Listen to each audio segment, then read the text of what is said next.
on almost a very cold day. The students of 𝘬╶ are out on an adventure. At least that's what a couple of you have heard from other students. Miles in the common areas have talked about what he wants to buy, what he wants to get, anything that he wants to post in the mail rooms, and all the different stores that could be there. For everyone here who's been cooped up in the castle, though the underground caverns are vast, the classrooms are full, the homework is never ending, this day is like a breath of fresh air. You see a couple students all around you. They're everyone of all different ages. Rania, you can see your brother kind of walking past, with his little entourage of friends. His school bag has nothing in it, but he's wearing the best outfit that he has brought. No school uniforms in sight. A couple of the teachers have started on this walk on this long bridge that connects 𝘬╶ Academy to the rest of the island. For many of you, you've ventured around in the grounds, sat under the fall trees, the mist that's covering the land surrounding you. But this store rarely opens. Most deliveries come through the grottos, through the river passageway that goes to the same area where you entered as your first day at 𝘬╶. Other deliveries come up other entrances or magically sent. This door, however, is the largest gate. You see words etched on it as you are walking under the archway. As it creaks open with no one in attendance. With you, there are a group of school staff. You see their outfits are nothing like your teachers, nothing like the students. They have the sigil on them, as well as maybe like a name or like identification. You can see a couple of them were cooks in the kitchens. A couple of them maintain the classrooms. They're in their uniform still, for they're going to, they usually hear muttering as they're passing by you, just looking through lists. And one of the figures has very slicked back blonde hair and wears this pin as he walks past and kind of mutters to himself. And then you see the head of staff kind of yelling back, just make sure you get, and you just hear the grumbling man, I got it, it's fine, as he passes all the different students of all different ages and heights and kind of trying to just get quickly in front of the herd of 𝘬╶ Academy's occupants. A couple of the teachers kind of wave and report to the different ages, year 1, year 3, year 6, and they just lay down instructions. For you, in front of you, Professor Helena has come up with their familiar behind them, just walking, stepping softly, the large sphinx that you all saw in her class. On his face, very human features, just is a scowl as it stares down quickly. Even though it's sitting on its hind legs, its head still towers over Helena, and this bright smile that she wears is the complete opposite of his. He kind of looks down at all of you as Professor Helena says, "All right, everyone, be careful of the weather. I see all of you are you all prepared? It's a little bit chilly, but just make sure you're careful. All right, okay, let me see," and just looks through the clipboard and just starts going through the names. Here, got it. Miles, yes, Miles, tie your shoes, please. Nope, the one you're stepping on. Yes, those. Tie your shoes. Alrighty. Great. As you all know, this wonderful venture into our village has a couple of adventures that you can get into. You know, have your day, enjoy your fun. But as you know, our upcoming school event, the the the school hosts one ball every year for all students who, you know, join our school. Their attendance from other schools, their attendance of the village. It's just a celebration of our corner, the school being a cornerstone on this island and on this side of the world as one of the predominant schools of this area.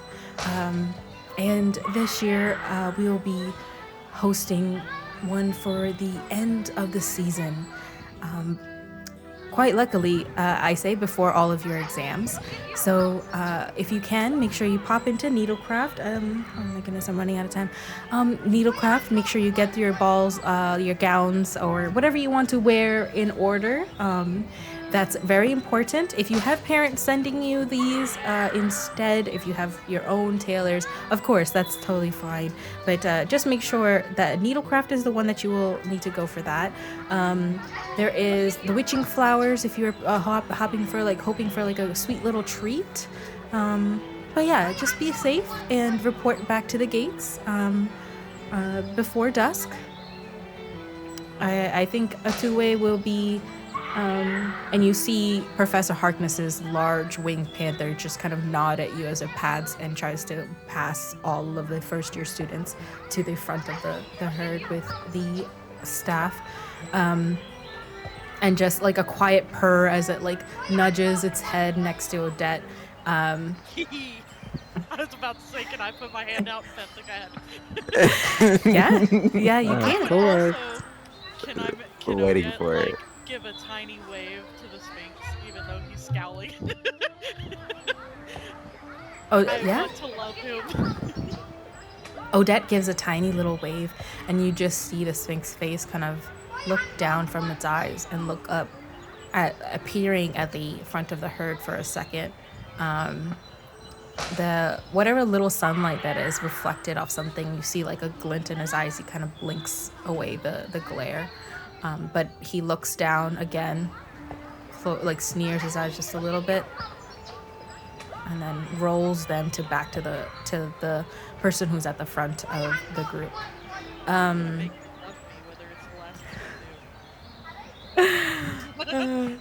I love it. I'm gonna win him over. I love him. Professor Helena goes through the checklist and kind of who would be in the front of this group.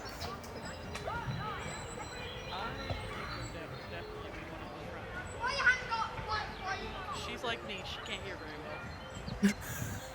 Helena, sorry, I keep saying her first name, but it's Professor Serafina. She like kind of tucks your scarf in, whatever you're wearing as like stuff. She just kind of like smooths it down, and she pulls out a couple extra like little knitted gloves and says, "Who needs some extra pairs? Anybody?" I'll take some. Oh, there you go, Miss Castell. They might not be your size, but 1 second. And she takes out her wand and quickly taps at it, and you feel it shrink down and kind of wrap around your wrist a little tighter. You see Miles and Dominic kind of pull their hand up, and they both have only one glove on. And she just like, "Oh, you two have to share this pair," and give both of them like a red pair of gloves, like one of each, with like you can see like little webbing on them with like red and white, and some loose thread. And you see Miles already starting to pull at the thread, and Professor just like and he looks up immediately, just like, "Sorry, thank you," and he starts turning around. All right, 𝘀𝑀, they're yours. Dusk, And 𝘀𐀂𐌂 just nods, like the large panther. They kind of turn to the Sphinx, and the Sphinx just starts growling at them immediately. And Professor Serafina kind of like puts their like whole hand onto like the body of the Sphinx, just like, come on, let's go. We don't need any of these. This is nothing you need to like focus on. Come on, they're younger than you. You don't need to. And then you just see like 𝘀𝑂𝑂𝑗 just like snarl back. But as they come through, you just hear their voice. Are you ready, children? Before Rania answers the question, she'll whisper to the group, one of these days, that Sphinx is just gonna eat one of us. And I don't think Professor Seraphina's gonna be able to do a dang thing about it. Odette, why do you keep petting that thing? I don't want him to love me. He's just He's gonna love the way you taste when he eats your That's- hand, but okay. You know, if that's how I go, at least I'm dying a death that I wanted. You are one silly goose. Yes, we're ready. Good. This should be a quick trip, but there's a lot of children to mind, so if you need me, find me in the village, town square, you understand? If you are lost, hopefully not too lost.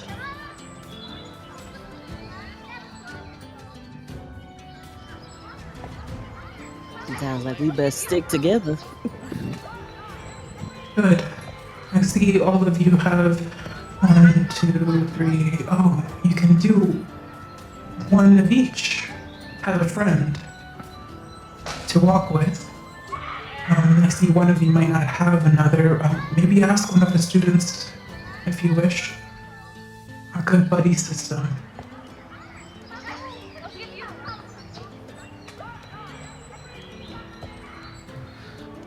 Well, I'm down. I want to go to Dishcraft, of course.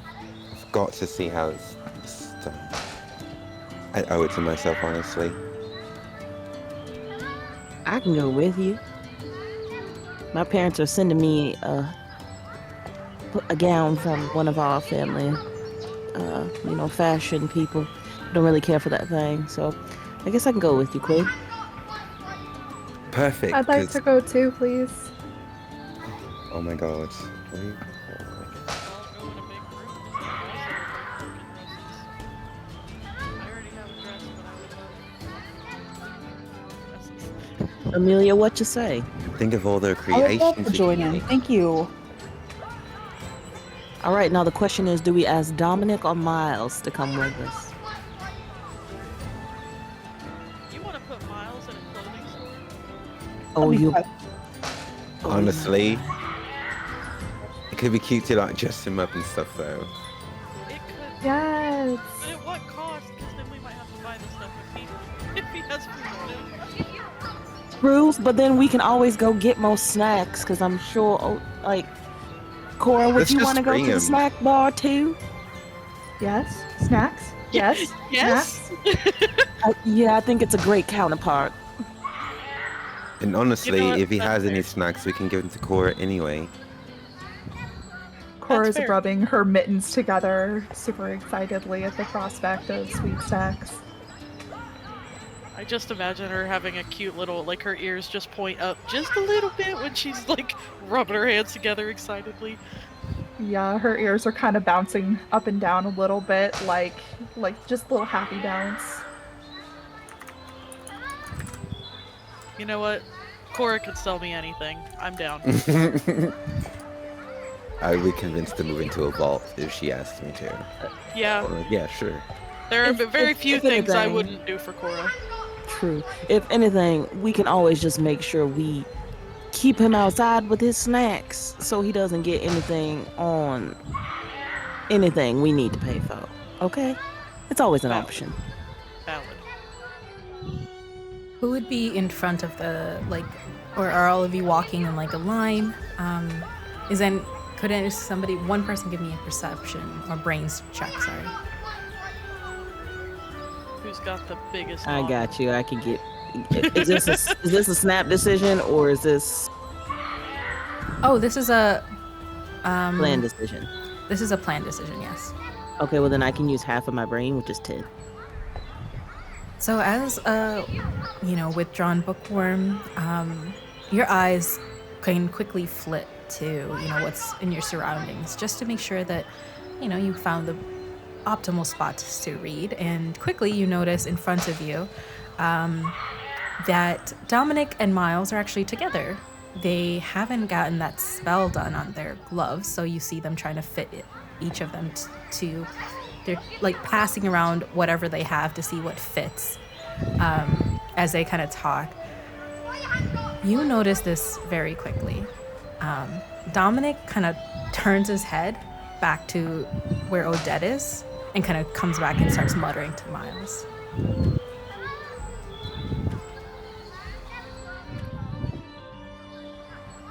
Did anybody else in the group notice the chatting? Yeah, I just know they're talking about Odette. You notice it fully well. Everybody else, what is it that, you would have to give me while you're walking and talking, the only person who really noticed all that detail is you. Okay. So I'm gonna make fun of what I just saw and go, looks like the Domlet's gonna start before we can get Miles in our group.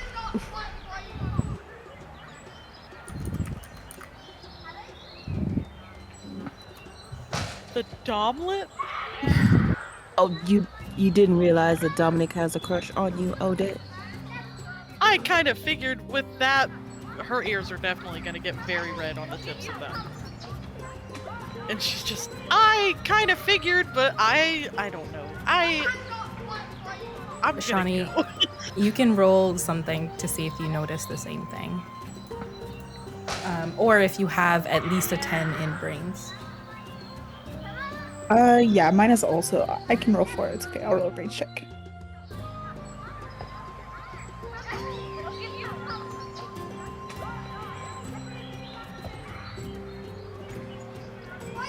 Yes. I believe 14, I I did see. notice it. Yes. Oh my god. You noticed it very quickly. It possibly, as you all are walking down, you just give a glance to Rania back at them and kind of like, both of y'all eyes kind of meet and just register the same thing that you've seen. But as Rania went to say that, you notice that Miles kind of turns to you and then like turns their head back and just like shakes their head like quickly at Dominic and starts like pulling him to start like walk faster. And Dominic immediately says like out loud, what? She's not gonna bite. Oh, I might. Roof.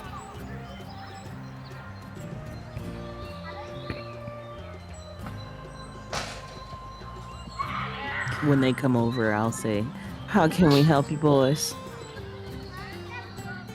The Talk pace about that all my of you joke. are walking kind of catch up to them, or maybe they're just teasing. Maybe their pace kind of slows, and you meet them up, and they're like, "Oh, we thought we could just join you, if that's okay with y'all." This is Miles, who kind of just like shows his face a little bit, and kind of to Dominic, and you just see him like trying to like put his hands in his pocket really quickly, and just be like, if you don't mind.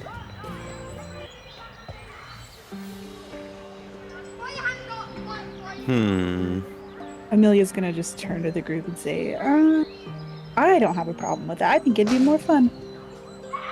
Just kind of looking around the group to see how everybody else feels about it. The more the merrier. Shoot, it don't make no hill of beans to me. Y'all can join. Odette is Sure, just we're gonna need red more face. judges Yeah. anyway. Dominic's face kind of comes up in his mouth. It's like, oh, great. We were going to go out to the beach after we get some like sweets from the village. Would you be interested in that? And you see Dominic kind of look at like Odette and then like at the group, like if everyone's interested. I think looking at dresses after getting candy. Oh, yeah, yes, yeah. Yeah, of course. And Miles kind of just says, "Well, we could go to the beach after you look at dresses. I have to get something for me. My mom wants me to. Okay, can't send anything from. I can't do a British accent, but can't send anything from England. But she sent me some, and she, like, you see him pull out like some coins and like the folded letter. This is some serious music that's happening right now. I'm so sorry. Oh, I literally thought I was daydreaming because I was like, this is so good. Like, is it B or? It is. It's one of my favorite. Oh my god! I was like, this is songs, and perfect. Oh my god! It's not meant for the scene, but I'm glad that it This is came up. I literally love it. turned into an ABC Family TV show. Oh my god, Honestly. not the Full House. Oh my goodness! This is. Miles like pulls out this, and you see just like the folded paper kind of turning into what looks like a shape of a bag, and it like clinking coins come out, and you just hear like, she said to get whatever I like, so I think I will definitely need help getting something good for a ball. Like, I don't know what to wear, and I don't even know why I need to wear something nice. It's gonna not fit me in like 2 days, and then I would have to carry it all the way back to England when we are done with the year. Miles, that's why you buy clothes that are bigger, because you're growing. He kind of fully stops in a position, and you see as he starts, as all of you are walking down this bridge into the Grimwood, which is the woods around the school. I got this song. I'm feeling my like epic moment, and I'm just like, Miles, you just see his feet. He like taps on it. You see his clothes that he's wearing. He's wearing like cargo pants that go all the way down. They're way too big for his size. The belt that he has is also really big for his size, but it's like looped around. And he's just like, my mom already buys clothes that's too big for me. Have to go that big. Well, that's what I told her. And she was just like, she said, you'll grow into it because my dad's really tall. And I just go like, I don't know what to tell her. And then she keeps buying it. But maybe I could find something that like actually fits. And then if I gotta throw it away, I gotta throw it away. Who's standing closest to Rania? If all of you imagining like as kids, you're all in a line, imagine them all the way at the end. So the two boys, then Odette, Amelia, Rania, Quinn, and Cora. Like, just like imagine like this curved line kind of walking towards the Grimwood.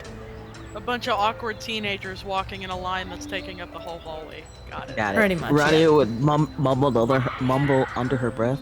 You just gotta make sure it's got enough pockets for all your snacks. Do I hear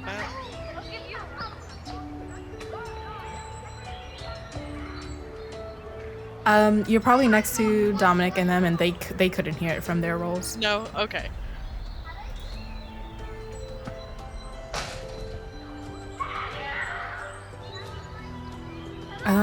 Okay, so you're coming down, you pass the Grimwood, you're going through like this pathway.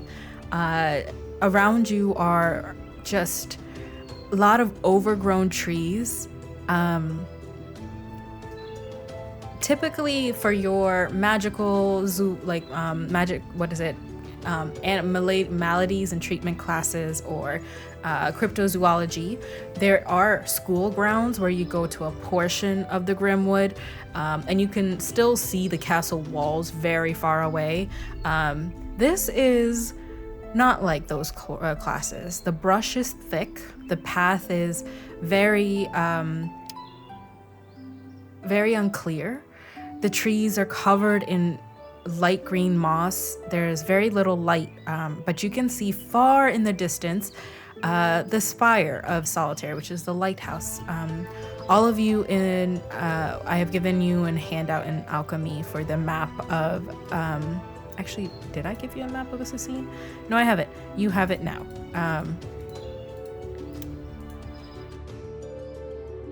But I can show it on the screen really quickly.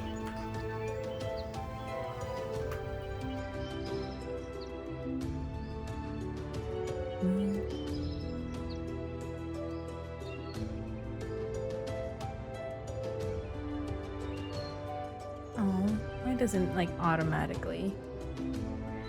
Anyway, while I figured that out really quick, all of you know this isle to be covered in this thick, dense fog, and a lot of magical properties. A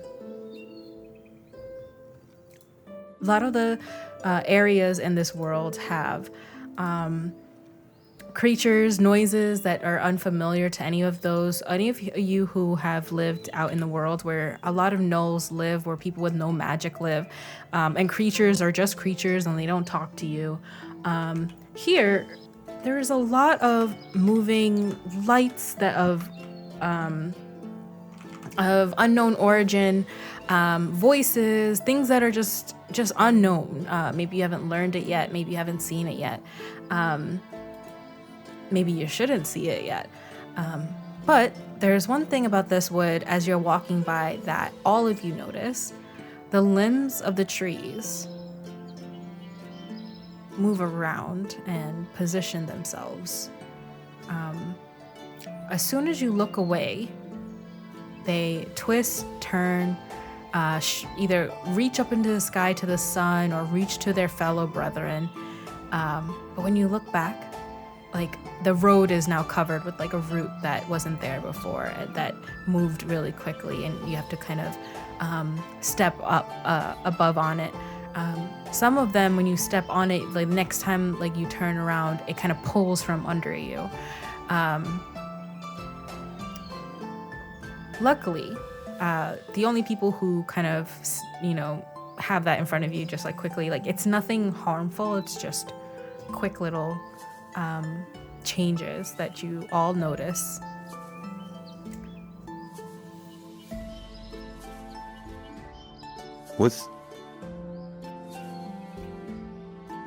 Am I seeing things, or Is that there? everyone saw this, right?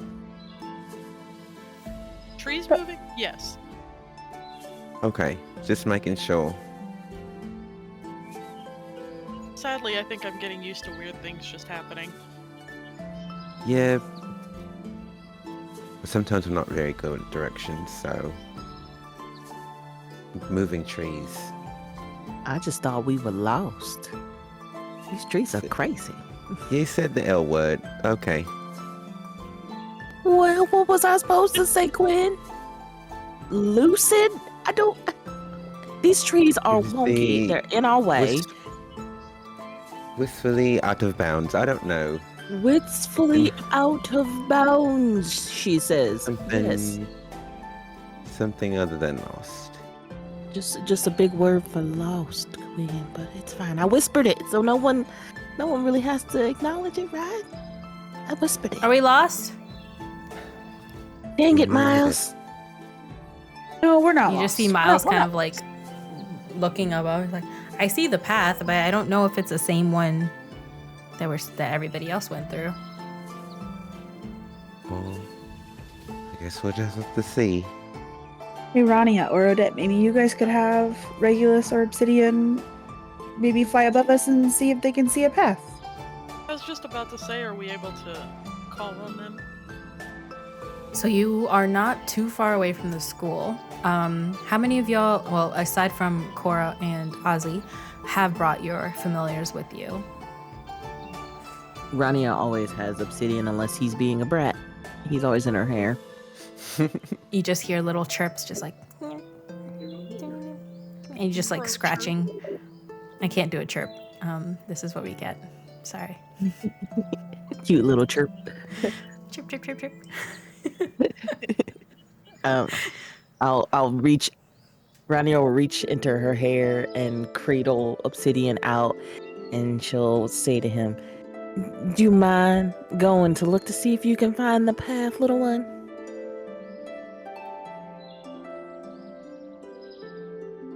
Do I get treats? If we can get out of here without Miles saying we're lost again. Are we lost? Yeah. You just hear him ask again. Well, we'll give him one more chance. But yes, I will give you treats if we can get out of here. You see Dominic kind of like push Miles, like, no, we're not lost. Just keep walking. Focus on the path.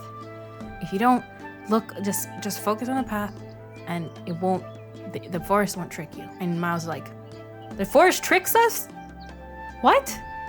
And then like he just starts like walking, and kind of stumbles, like, you didn't tell. Okay. And as they do that, you see Obsidian's big wings of black kind of reach up into the sky, and you hear a voice. I see kids in the distance. It Does that doesn't mean look too we're far. on the right path? I think so. Sounds like you're good. Right? You seem like you're assured. Well, Obsidian says that we're on the right path. So, as long as we keep our eyes on these ever-shifting trees, I think we can get out of here.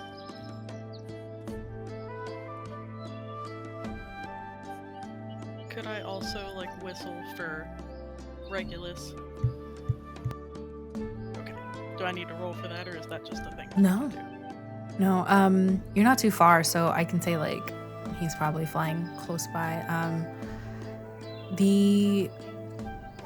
What I would say is if you don't have your familiar from this point on, you would have to roll. But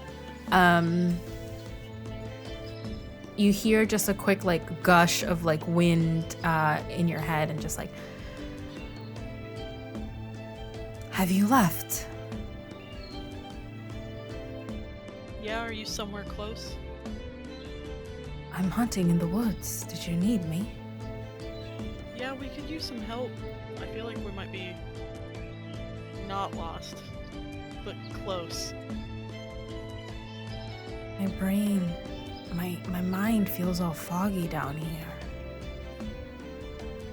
It seems like I'm standing on one limb, and then I fly to another little hole in the tree, and it's as if I didn't fly at all.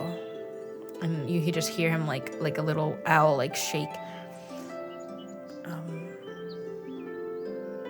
I keep staring at the limbs and just very dizzy. And then his voice kind of like stutters for a second, and he flies up. You hear his like wings, and he's just him muttering like, I need to see above. Oh, the woods are not that far. It's just... Oh, it's clearer up here. Oh, I can see. You don't look too far. I say keep walking the way you're going. Okay, we'll just stay up higher if it helps, and then just meet us on the other side. I can.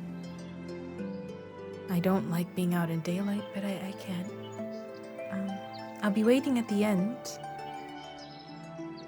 Okay, be safe. I think that is advice for you. I should be fine. And you just hear like him quiet out, and the little gush of wind that was like kind of pouring out from like the chat just like quiet in your head. Obsidian flies all above all of you, and you hear little snippets, Rania, as they're just like, it's a very cold day, and just like him muttering, he's like, can I come down now? Just like little spurts as Miles and Dominic. Miles doesn't have his large hawk. This is nothing like a peregrine hawk. It's almost like half his size. And Dominic, he kind of mutters, but you're not sure. From what you can see, his familiar's not around. The path in front of you starts winding into 3 different roads.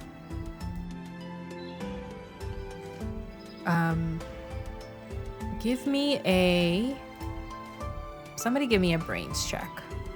Actually, no. Everybody give me a brains check, but this will be a snap decision. So what is that? Explain to me again, snap decision. I'm so sorry. Brains, you cannot use your adversity tokens, and you cannot take half of like your value if you have like a 20. Gotcha. Oh, I got lucky that time. Or I guess.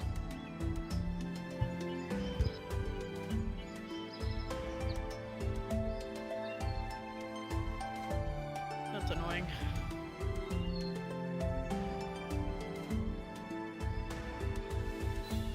Dominic kind of comes next to you, Odette, and just starts muttering, I'm glad that you want to go to the beach. Maybe we can find a cool place to hang out. Odette's ears are gonna get a little bit red. She's gonna go, yeah, sure. I'm down for that. She's not gonna look at him at all, though. She's very embarrassed. Dominic doesn't either. He's kind of like focused on the ground and kind of letting Miles kind of lead the group, or like the noise of the group to kind of quietly say it. I was about to say, please don't let Miles lead the group. Actually, I didn't like that. Don't actually me.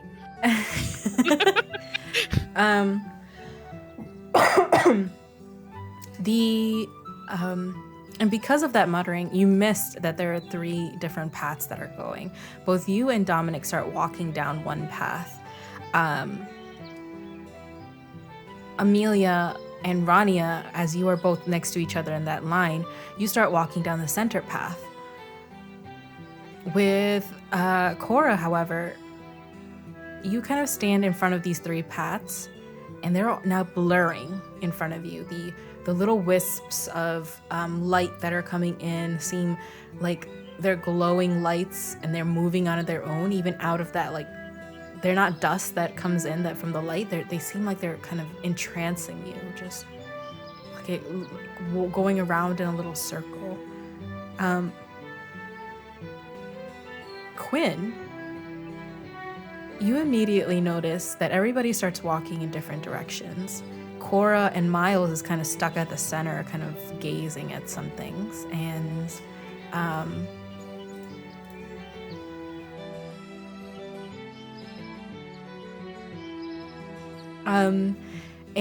you see Miles kind of blink for a second and stare at the tree to the closest proximity of him, and just start like, it's moving.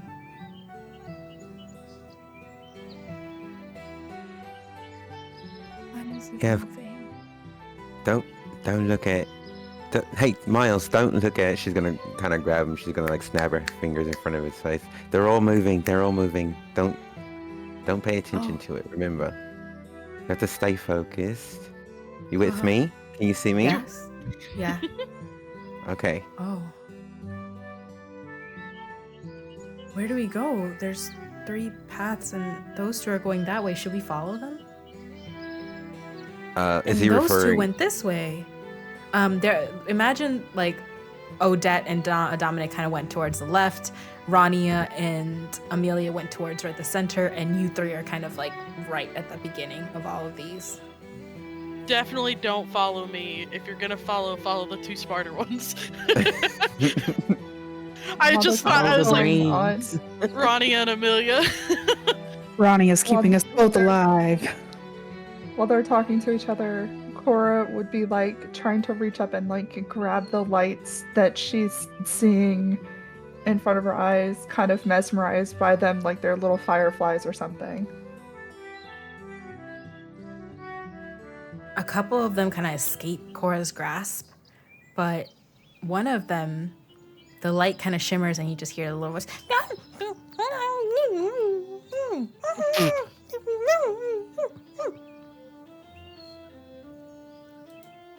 Whoa. Cora, why are you woeing? That little light made a sound. Yeah, so I definitely need to get the two of you out of here.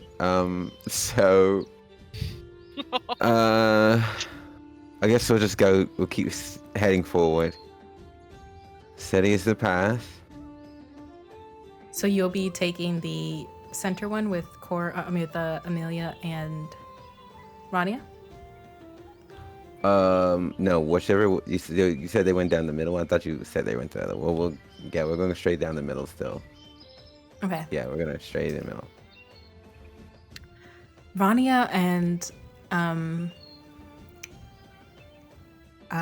Amelia, as you're walking, you hear the noises behind you of the rest of the three, but you don't hear Odette and Dominic. Dominic is now talking about little things to you, and he's like, "Oh, I hear you can like skip stones on the rocks, and like with the big rocks, and they're perfectly shaped, so you can get like 5 or 6 different hits before they drop." And I thought that would be really cool to see because my cousin who went to Sassine, he graduated. He said that that they're magical, and you can see the ripples send out little glittering lights in the water. Odette is just shaking her head enthusiastically. Like, she is so into this conversation. She's not even realizing what's happening. I'm basing it off my 2. Yep, Dominic also got a 2, so he's just fully just like, my dad said he would want. He said that some people go to the ball together and they coordinate their outfits. Maybe I can do that when we're at Needlecraft. If you want to. But we don't have to. He said that I look good in all the colors. So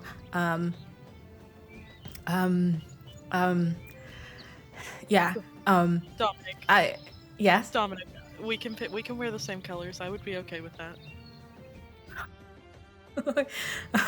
If you want, yeah. That's fine with me. Great. So your familiar is an owl? His name is Regulus. Oh, yeah. Does he like being around you? My familiar doesn't like to leave. What is your familiar, Dominic?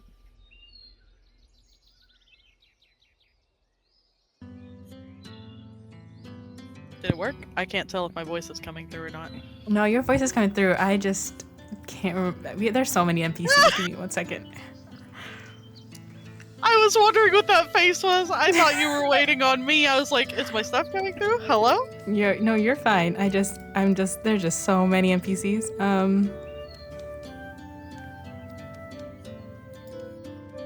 don't think, does Dominic have one? I don't know if we've ever talked about his.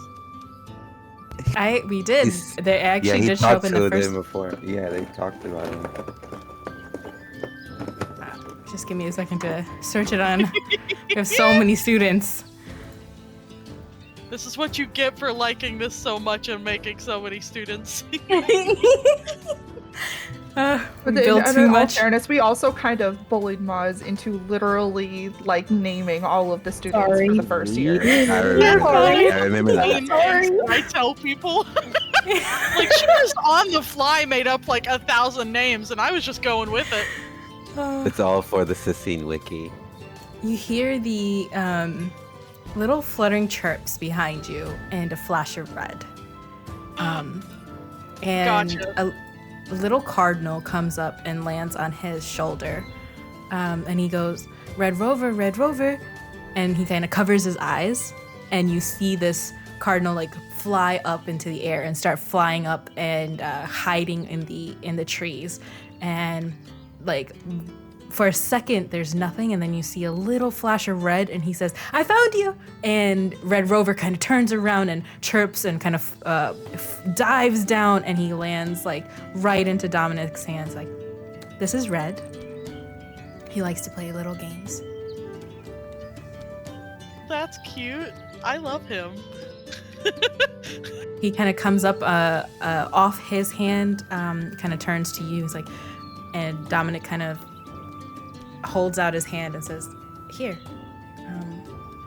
put your palm on mine." And his face immediately blushes. If you've seen Dominic, he has very dark skin, but his hair is like brownish black, and he has like a little scar on his cheek, and he has very like big brown eyes.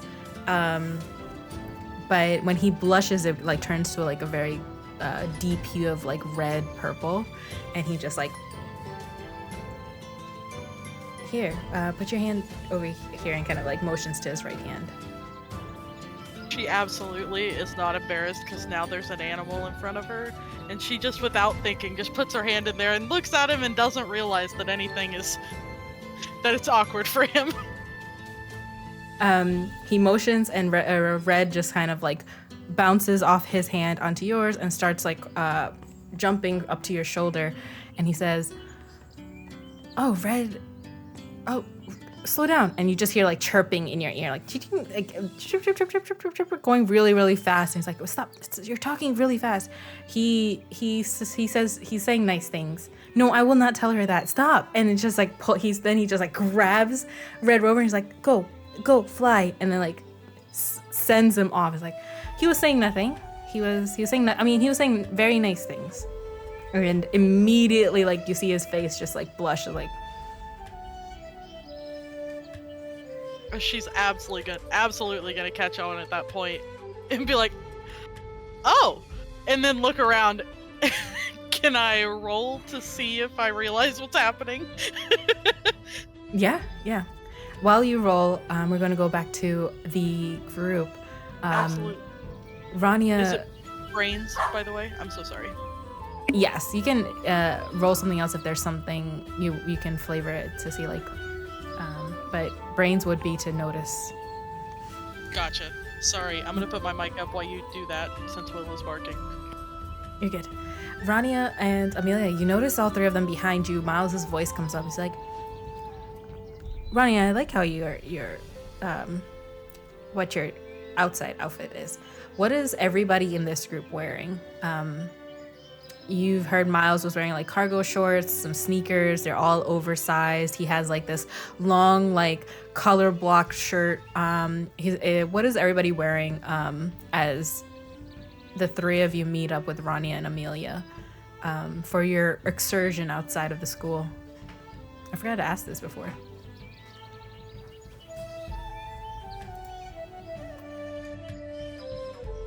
Rania is wearing black, like ripped jeans and a black long sleeve, and she's wearing a coat that her sister Ivory thinks is really cute, that they made from all of their hatchlings' feathers.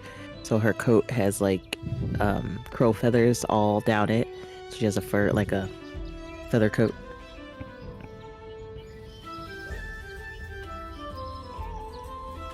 A fashion icon. Mm-hmm. Sorry.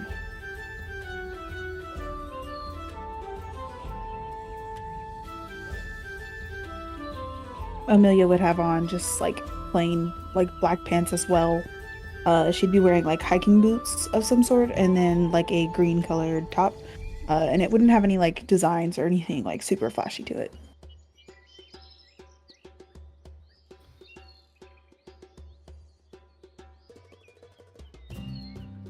Well, Quinn would be wearing some black pants.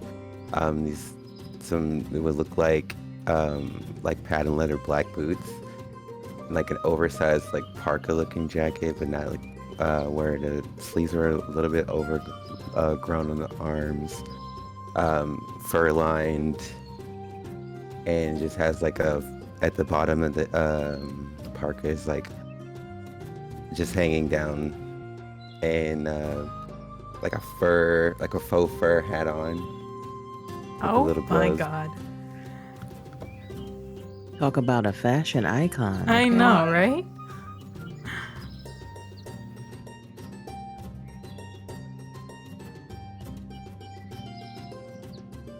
Cora would be wearing a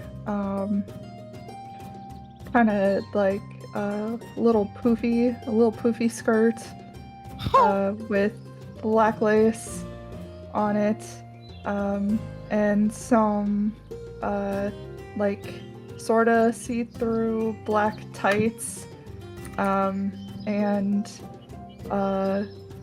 like sort of combat boots, but sort of not. She just wants the height, just to give her that extra like half Yeah, an the inch, platform. even though it's gonna make Love it. absolutely no difference whatsoever. And then a bright red turtleneck sweater with an extra darker red scarf over that to hide Ozzy in, and big fluffy black mittens. And then also little black puffball earmuffs that only covered the inner part of her ears, like the outer part of her Cute. ears are still Love it. sticking out. I'm literally just on Google looking at outfit inspiration for high school at this point. I honestly have been doing that for ever now. I will, yeah. I love Did you outfit all of us to do descriptions. it? Yes, I wanted to come back to you guys as well. But before I come back to Odette You're and good. Dominic, I just wanted to make sure.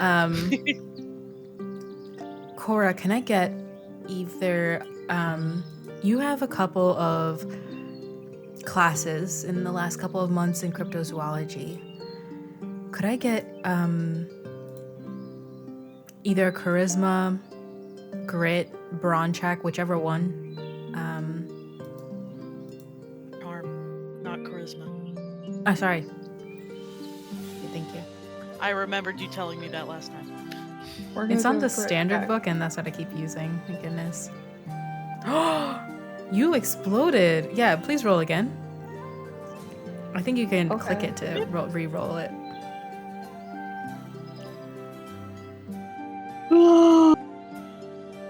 Okay, Damn! Keep rolling. Get it. Is this charisma? I mean, charm. Sorry. this is grit. This is grit. Okay. Oh my god! You can keep Or rolling through until you all the stop rolls. exploding. Oh my Can we go God. back to the 12? No. All added So together now. you add them. So when you explode, you can re-roll it. And in Kids on Brooms, you kind of roll until you make my DC. But the homebrew rolls are, you can roll and roll until you stop exploding. In your hand, immediately with, I think, what is this? This is a 27. The energy of light that you have in your hand, as you move a finger, you hear words starting translating in front of you. Not translating, they're in another language, but because of your classes in cryptozoology, little things that you've picked up, in your hand is what was known as a grim sprite. It looks almost like a fairy, but its face is modeled in like moss, and its eyes are deep black and green, and has sharp teeth. And because it's similar to fairies, the language that they're speaking is something you've listened to in class before, something that you've enjoyed. Professor Nimra's Merta, you immediately like go back to a flashback in your brain where she stands with her hands behind her back, her hide like gloves kind of with runes attached to it, her trim bangs tucked behind her ears, like her hair like really put together, and her sorry, I can't talk. I put Peregrine and Falcon together. Peregrine, Falcon, familiar, kind of hooting in the trees above. You immediately hear her voice. Grim sprites are simple creatures. They entrance the peoples in their woods. Any people who are walking through them, if they are to focus on their lights, their entrancing vision, immediately lose focus. Grim sprites are simple creatures. They work on two things: bargains and deals. I will say they're not good at following through. If you stood and she starts going through like the what is it called? The book for a section, and your mind kind of races to that memory where she says, they're not good at following their promises. So even if you agree for their help, be careful, young adventurers. These young little things, they're older than you think, and they're trickier than all of you combined. They love a good joke, even if it's at their own peril. So mind what you say to them, and mind what they hear.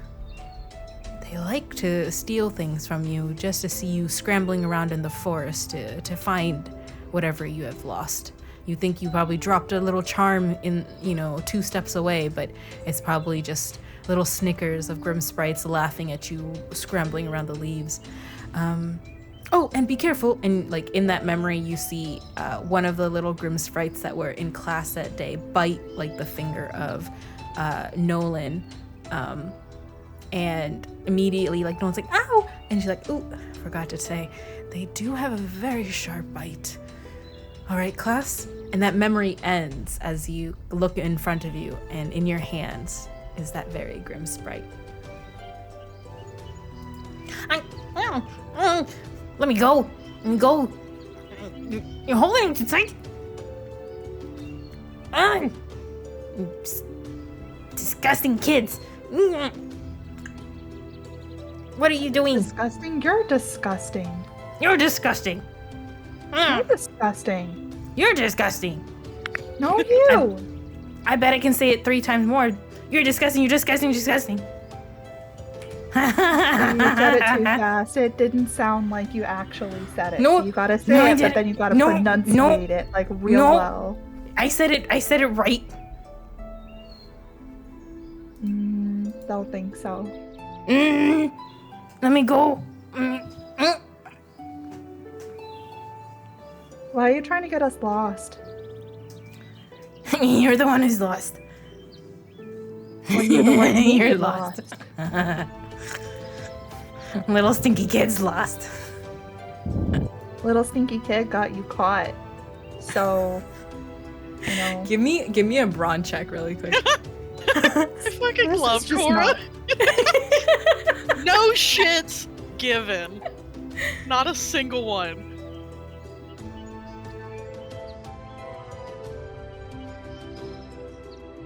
So I made a note for her. Her brawn is -2, so would it be... So she has a d6, so it'd be d6 -2 for all her rolls? What's the -2 for? I don't know, but I very clearly put it in there and then put an arrow right next to brawn. So it's there for some reason. This is a low DC already, so you just roll. You would roll 1d6 -2, but just roll a 1d6, and we'll come back to that because I don't. As first years, Okay. I don't know what you would have a -2 in. Yeah, and this is a part of the new notes, so it's obvious It's a for this condition? campaign. Oh, it's a condition. Ooh, Yes. Scared or Oh. brave or angry or something. Yes. So, what is it? What do you have a Brawn? -2 to Brawn? She's scared. Yeah. So, this is a condition. What is it that you had? And I think it went away from the last one because you did something difficult. So that's what it was. Gotcha. Mhm. Okay, so I should erase that now. Yes. However, what is it? It's 1d6, please. With a 2, the check is for what is it? Immediately as you say that, you see this little sprite's face kind of contort.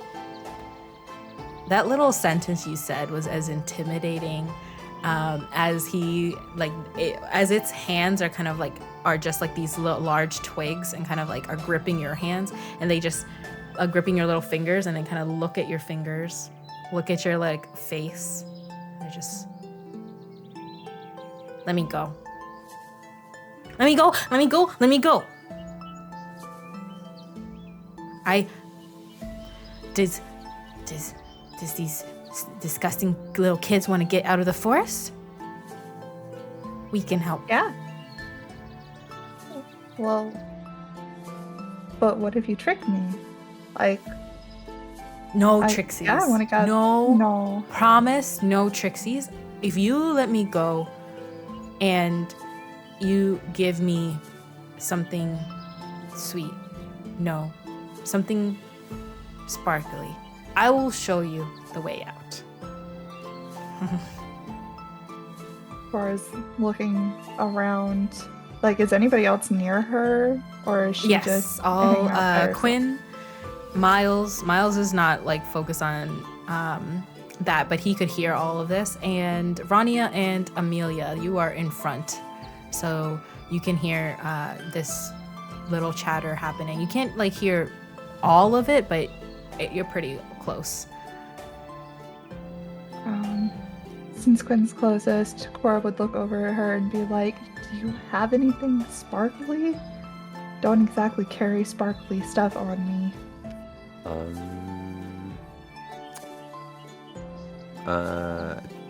Maybe. I'll have to check.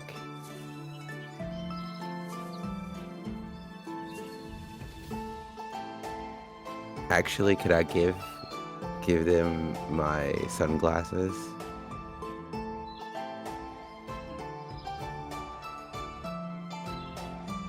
Yeah.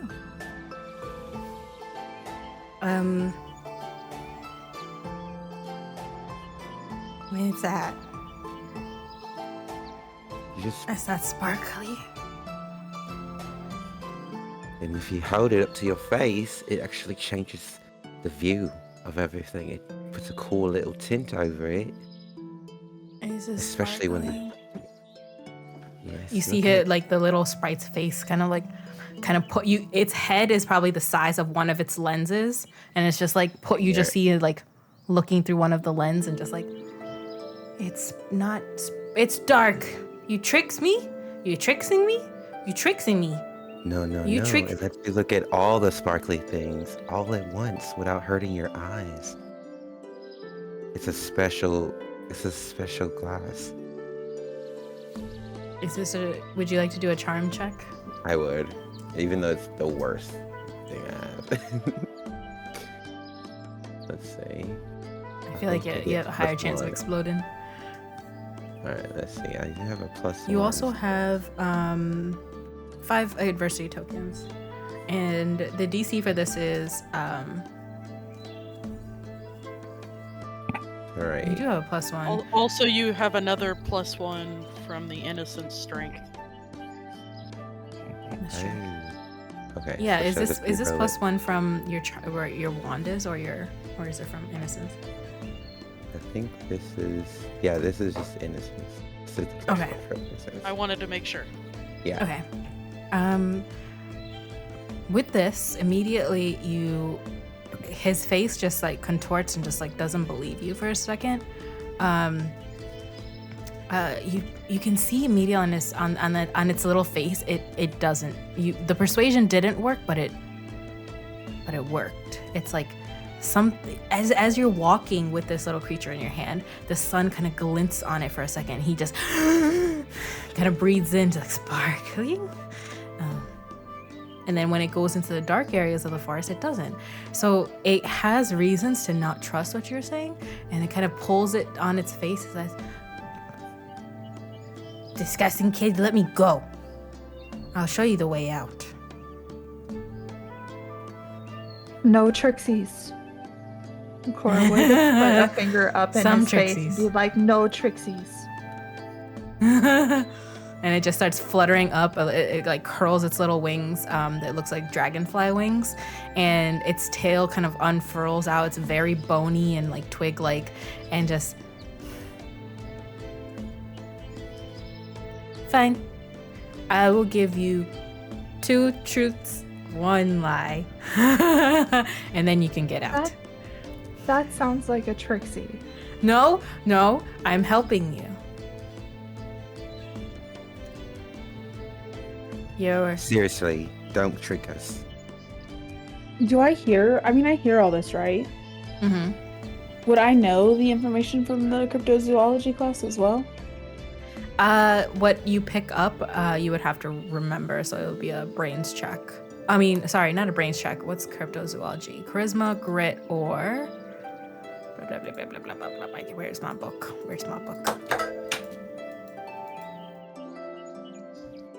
Brawn.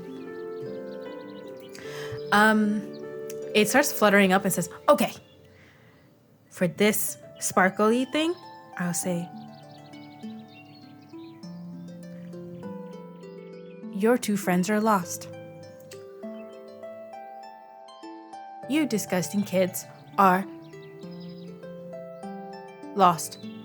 And no. All of you are lost, but really close to the end of the forest. And one of you knows the way.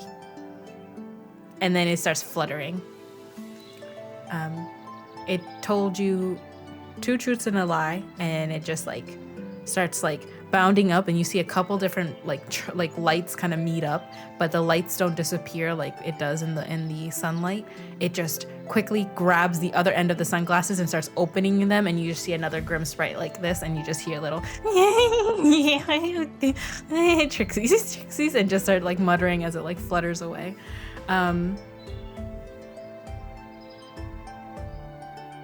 Give me what is it? Who has Rania? Would you like to just do a flat? Actually, I just noticed your chat message. Okay. What now? Perception, which you're 10. You can say you've noticed at this point that Odette and Dominic are not with you, but you can hear just the little fluttering of what sounds like a little chirping bird. It's familiar because it's like nothing like in the forest, and it sounds like a cardinal that sings at breakfast time. Would I be able to relay that to the group? Mm-hmm. You're with everybody. I'll look around and be like, y'all, I think we lost our Dominic. Also, do you hear birds?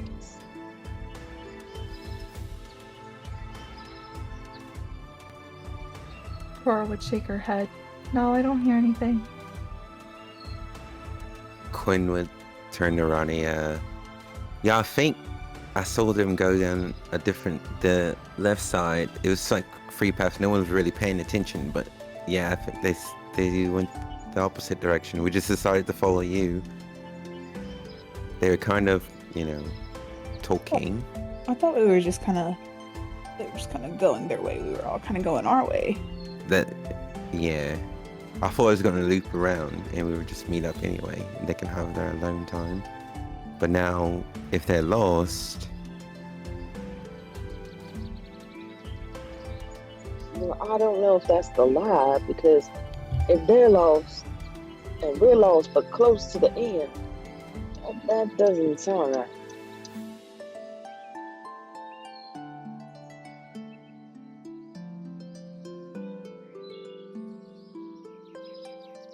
Well, we could all be lost. If we only have 2 people that didn't make it this way, so obviously that one has to be true. But which one of us would know the way out of here? that I'm not sure.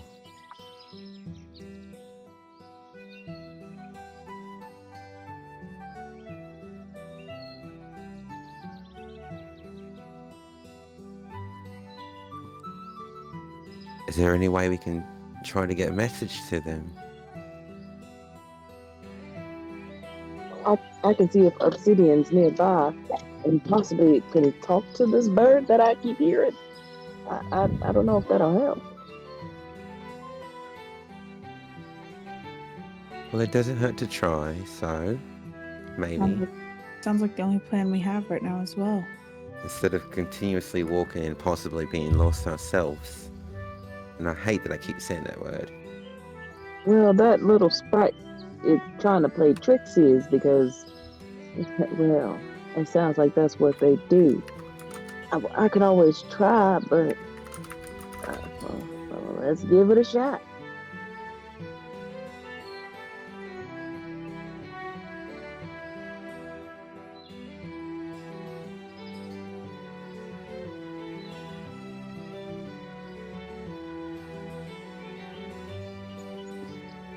Rania would pull Obsidian back out of her hair after he was nice and toasty, and she would say, "Listen, I know you're cold, but I think we need a little bit of your help. I don't know if you can hear your friend around. It sounds like the bird that we always hear before breakfast every morning. Do you think you can meet up with him and see if maybe y'all can figure out how we get up out of here?"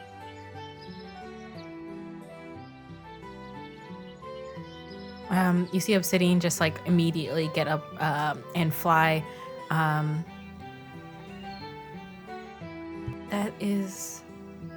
That sounds like Rover. He doesn't notice that they're walking away from us. They're not too far. Could you summon a compass? Oh, And- I could. Maybe we'll see where we're going. This is why I love you, little one. You are so smart. You I just can hear try like that. little chirps and just like a little hoots of like excitement. Odette, could you roll me a grit check for me, please? Yeah, let's hope I don't fail this one. You got this. Fail schmail. Woohoo! What did you say again? Grit. Gotcha.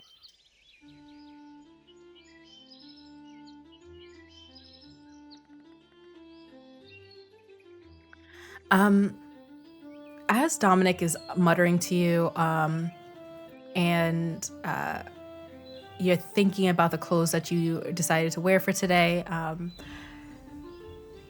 your eyes kind of glaze over in a purple hue and glow really brightly, and Dominic just like, what the?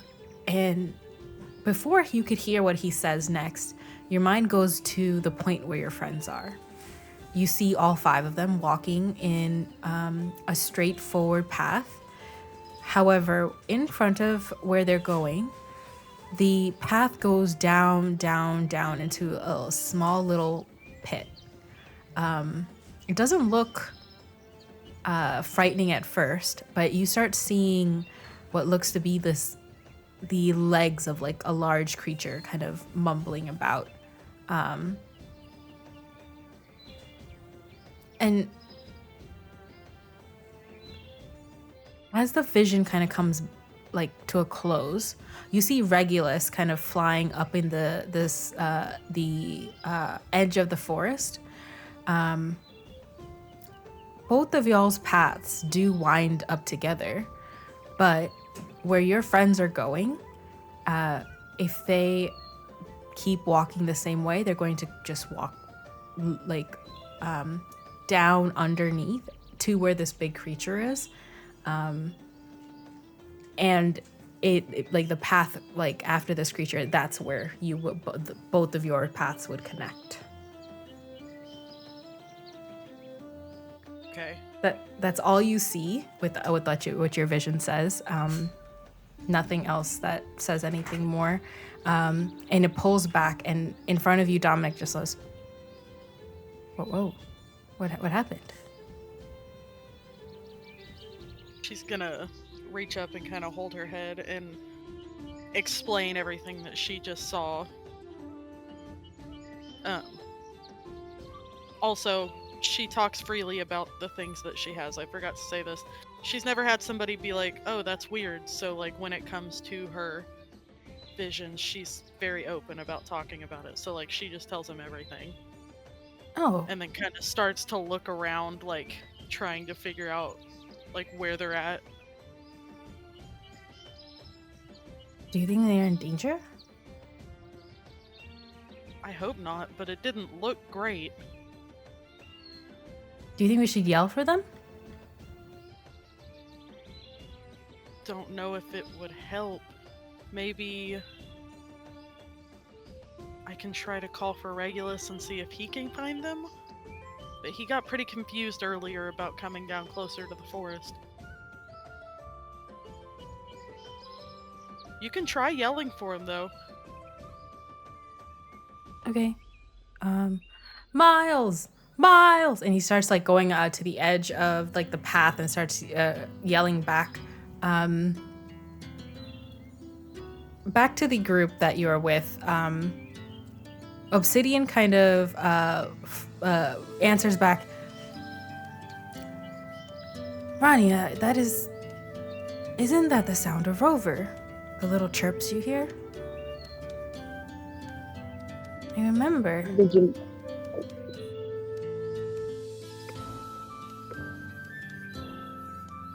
I think you might be right, Obsidian. It might be him. I hear his little chirps. They're not too far.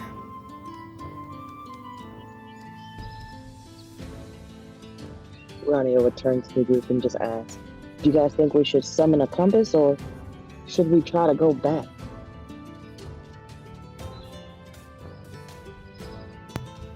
Well, we gotta find the others. It couldn't help to summon the compass also, though. Yeah, whatever helps.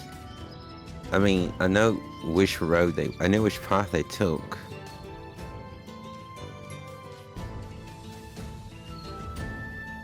But Obsidian, I do don't you think you can communicate with Rover from here? No. If we turn around, Unless I'm near them. we I turn don't see around. what. Maz, if we turn around, does the path look the same, or have trees moved and blocked it now? It looks like a path, and trees have moved.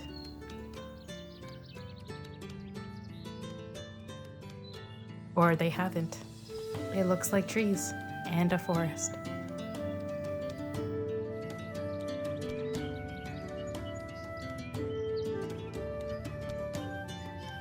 Wouldn't hurt to use the compass. I don't think it hurt.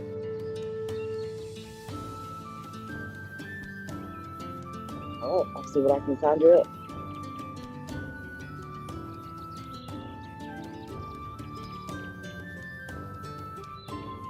This could either be brains or flight. Amelia Something would that Sorry, I was just gonna say Amelia would also start helping Rania with whatever she needed for the ritual, whether it was like drawing something for it or helping. would that be counteract helping? as well. Meaning like you add adversity tokens? Yes. Okay, Like great. I'd like to use my loyalty one if possible to give Yeah. her. It'll be +2 to your roll, Tori.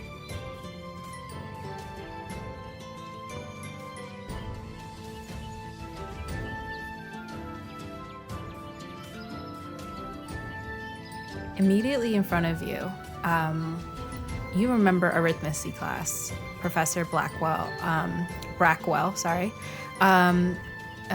muttering really quickly, scrying that you can quickly figure out comes in many forms, simple magic spells and larger rituals for finding your way out of a place that's quick, magical, calculations, especially if you want to go from A to B. If you're trying to find out multiple variable, and she just starts talking about the different ways you can travel from, place to place and all the different things. And as that information comes through in your head, immediately your wand starts turning around in a circle, and you hear what sounds like a voice, but it's more of a feeling that just says, "What are you seeking?"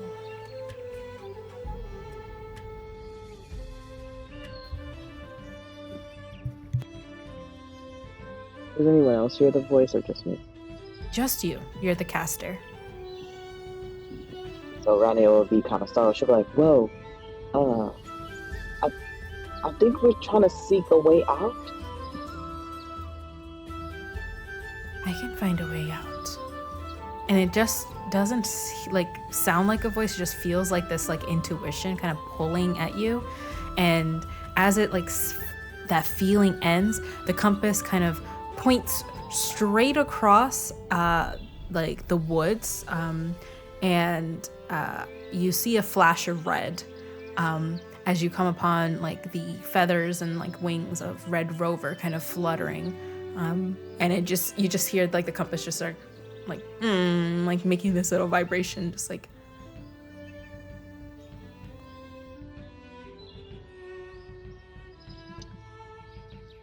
I think we should go this way, but I want to know what you guys think too.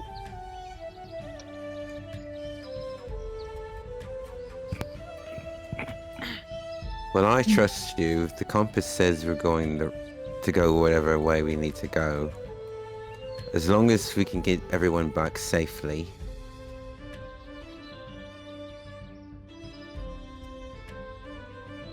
Where is it saying we should go? pretty much through the forest, and instead of backwards, it's just through the forest. Imagine Okay, if you're just cutting pretty much through it. cutting. Yeah, Okay. that's the word.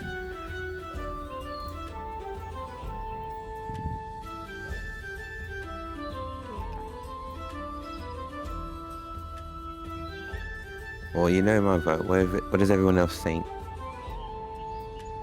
I think we follow the compass. Miles, Cora, what do you guys think?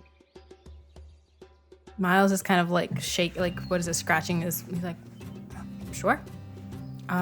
Whatever takes us out of here as quickly as possible. I swear, I swear, Rania, that tree did not stand behind you before. Compass sounds like a pretty decent idea.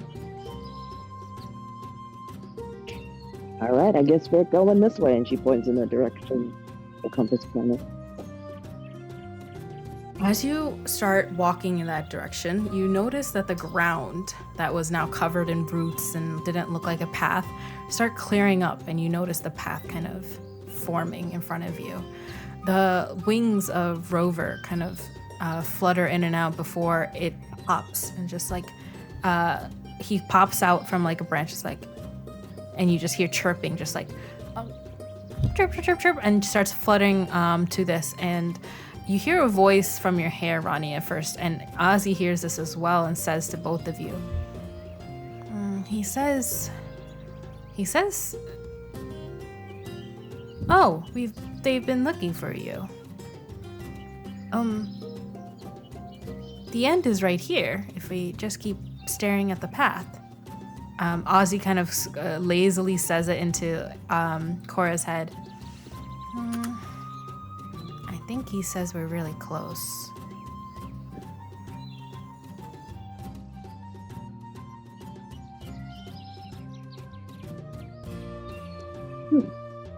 I guess we're getting closer. Give me either Odette, give me a perception or a brains check, or the group that's walking, give me a perception check. I'm fine with either. Yeah, just first one. Okay. Nice, perfect. Odette, Immediately when you look above you, there's a hillside that's now like coming up, and you see all of them walking above you. The path is kind of winding into each other, and it looks like the forest is moving. But if you are able to like kind of crawl up a side of a tree and jump up, you can get up to the path that they are. If they are able to pull you up, that's kind of like the distance between y'all. Imagine just like them kind of crossing that way. Okay. Are they close enough to hear me if I yell at them, or not yet? Yeah, I think they can. Odette's just gonna start yelling everybody's names until somebody turns around. Dominic behind you just like notices you're yelling, and then like comes up to you and is like, oh, Miles, look, Miles. And he starts running up the side of the tree and is like, Miles, pull me up. Let me see this really quickly. Miles doesn't notice, but let's see. Dominic, as he's like trying to grab the roots, they kind of like come loose. But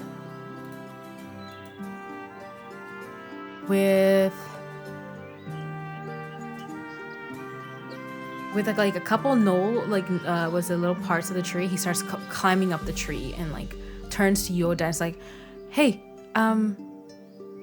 follow where my feet are and maybe we can climb up to them. And he starts like going up the little tree to like come up to this like hillside and just like grab onto whatever's there and pull himself up to there. And he just yells out, hey, wait, I'm behind you. Look, we were down there. And just like yells to the rest of the group. Okay. Do you want me to roll something to try to follow him up that?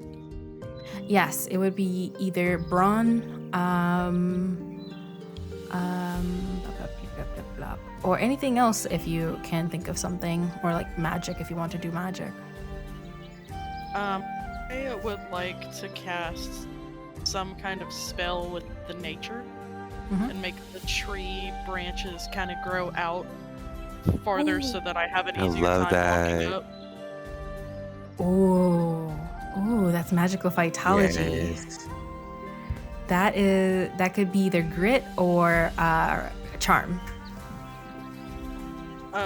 Would rather do charm because I have a higher charm. Can I cut it in half since it's a d20? Yes, you can. Immediately from your wand, you see these vines, you know what? Explain to me how this spell worked as you came up to the little hillside and met with everybody. She's kind of gonna like imagine the tip of her wand kind of glowing some kind of like weird dark green color, and she's just gonna drag her wand up the tree bark and like in the way that she's drawing it have the branches grow out in the same area that she's drawing on. What If that makes beautiful sense. magic. No, I love it. All 5 of you who are walking down this path, behind you, you just see Odette join and Dominic kind of run. You hear the little fluttering of Rover chirping as he like goes around in circles, and all of you notice this beautiful magic as like Odette joins your group. While you're walking and everyone's like turned to meet your fellow friends again, behind you this little owl hoots, and the forest kind of opens up quickly. Like you hear voices, things coming up. As you walk into like the entry, one of the entryways, it looks like this. It's just like a little archway in the wall around, and you come to Sylvan Village. This little area has like houses, towering like little homes, little tavern, and you start to see the forest melt away and this village open up. There are people, there are students walking all around. There, you see far in the distance this large winged panther kind of walking around the center of the town. There are 2 or 3 stores nearby. You see witching flowers. You can even smell the little bakery like come kind of filtering into your nose, and the little hooting owl kind of swoops down and just says, "You've made it. I hope it wasn't too much of a burden." Do you feel better? Much better. Well, that's good at least. She's gonna like reach up and kind of mess his little owl feathers up. The smells are delicious. I mean, very, very new here. You can get some snacks. I'll buy you some. Oh, I would like that very much.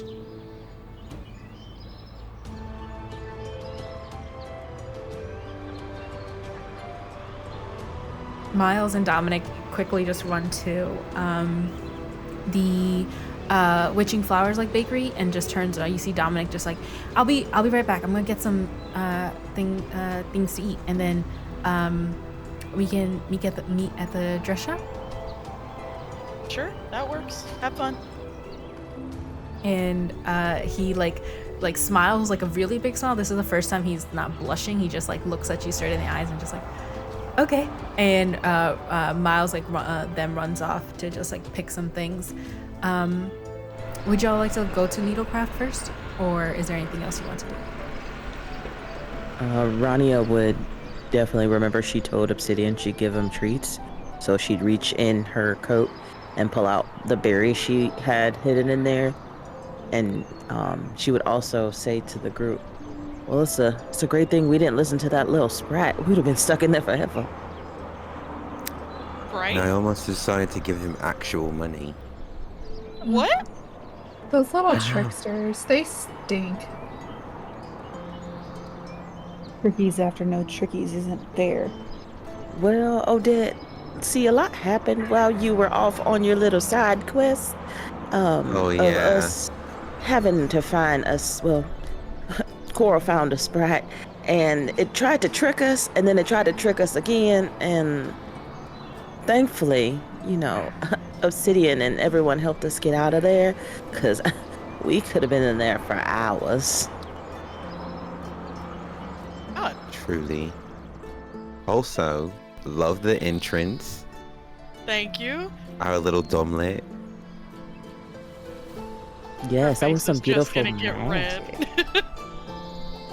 She's just gonna stare down at the ground and be like, "Thank you."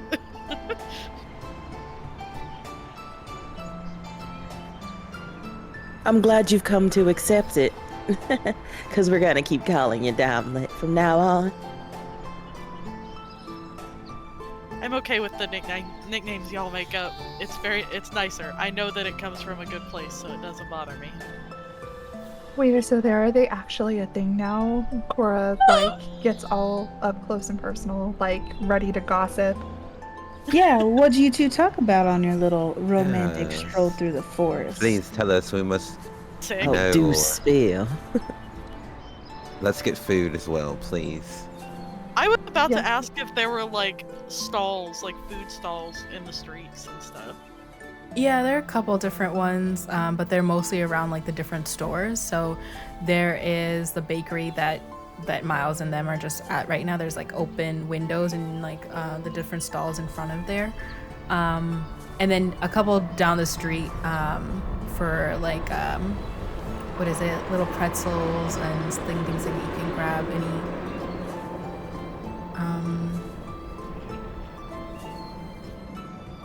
Yes. Is there a candy shop? There is,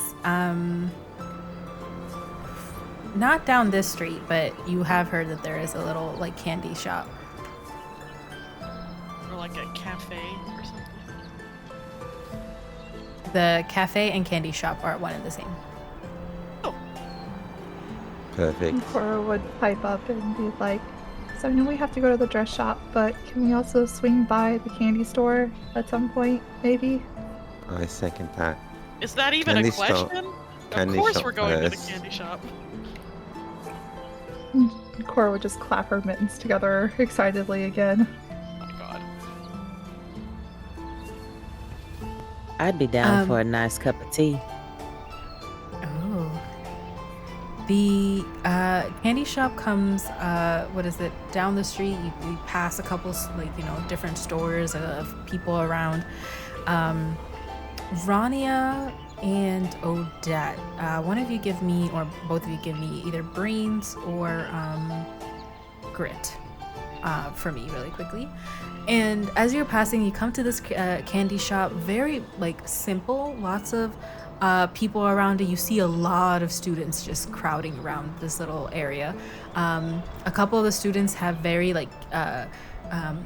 big glasses of warm hot chocolate, but the top has like a little circle of white what looks like cotton candy, and as they're drinking it kind of melts around it. There's different treats that people are walking around with, and in the back of the store or the cafe, you see areas where people are putting together drinks, and then shelves and shelves of different kind of candies. Rania, you notice two things. There are a lot of students here, but there's one person sitting alone, that school staff member from the morning that kind of skirted around all the students with his slick back hair. He's sitting at a table all alone, but he's kind of searching the crowd. And you see what looks to be this little mark on his wrist, and a little glint of silver as you kind of come into the cafe.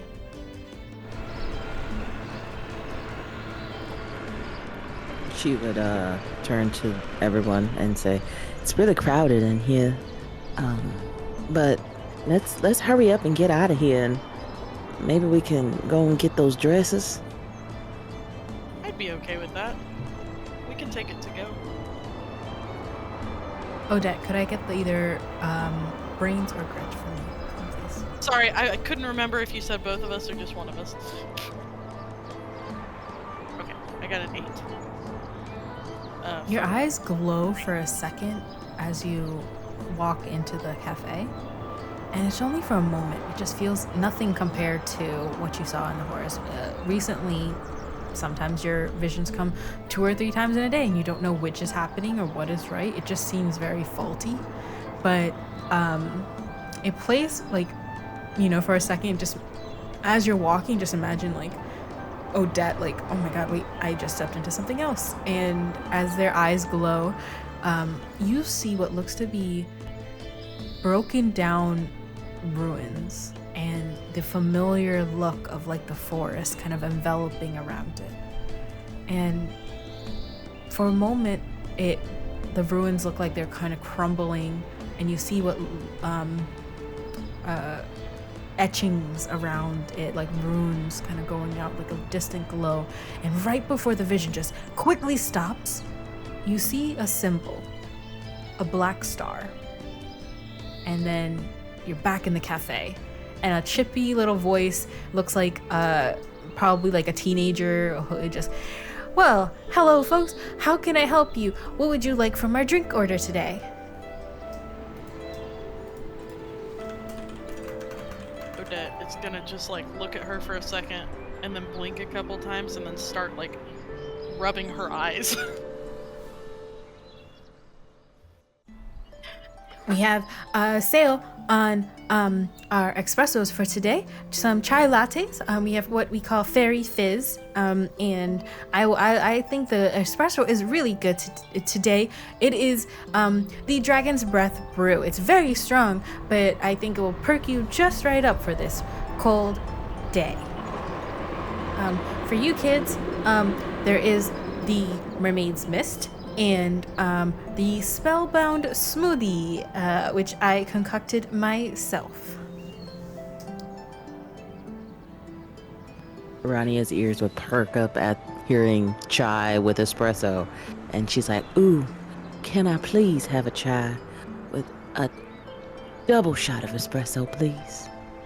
Oh, you want an enchanted elixir. That's what we call it when you mix it both. I see. One coming up. Any treats for you today? Ooh, do you have any fresh berries by chance? They might be glazed in sugar. As long as it's not chocolate, it's fine. And you see him like turn to like the window and pull out this long stick with like different fruits kind of put together, and it's coated in this like clear candy, and it looks like it like it's called 𝘀𝘀𝐿. What's it called? I can't remember.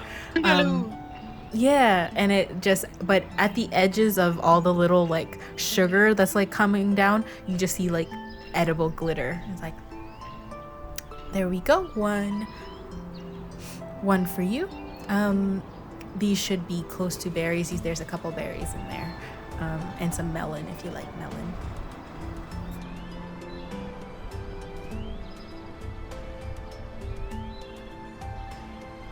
Yes, I'll take 2 of those.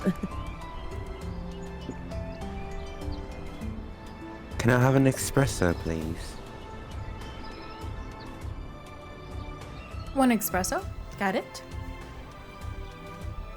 Just a lemonade for me, please. 1 lemonade. Can I do 2 hot chocolates to go? And if you have any familiar, like baked familiar treats, I'd love to buy some. Yes. And he like pulls this little baggie of like baked goods in the front. 1 for you. Alrighty.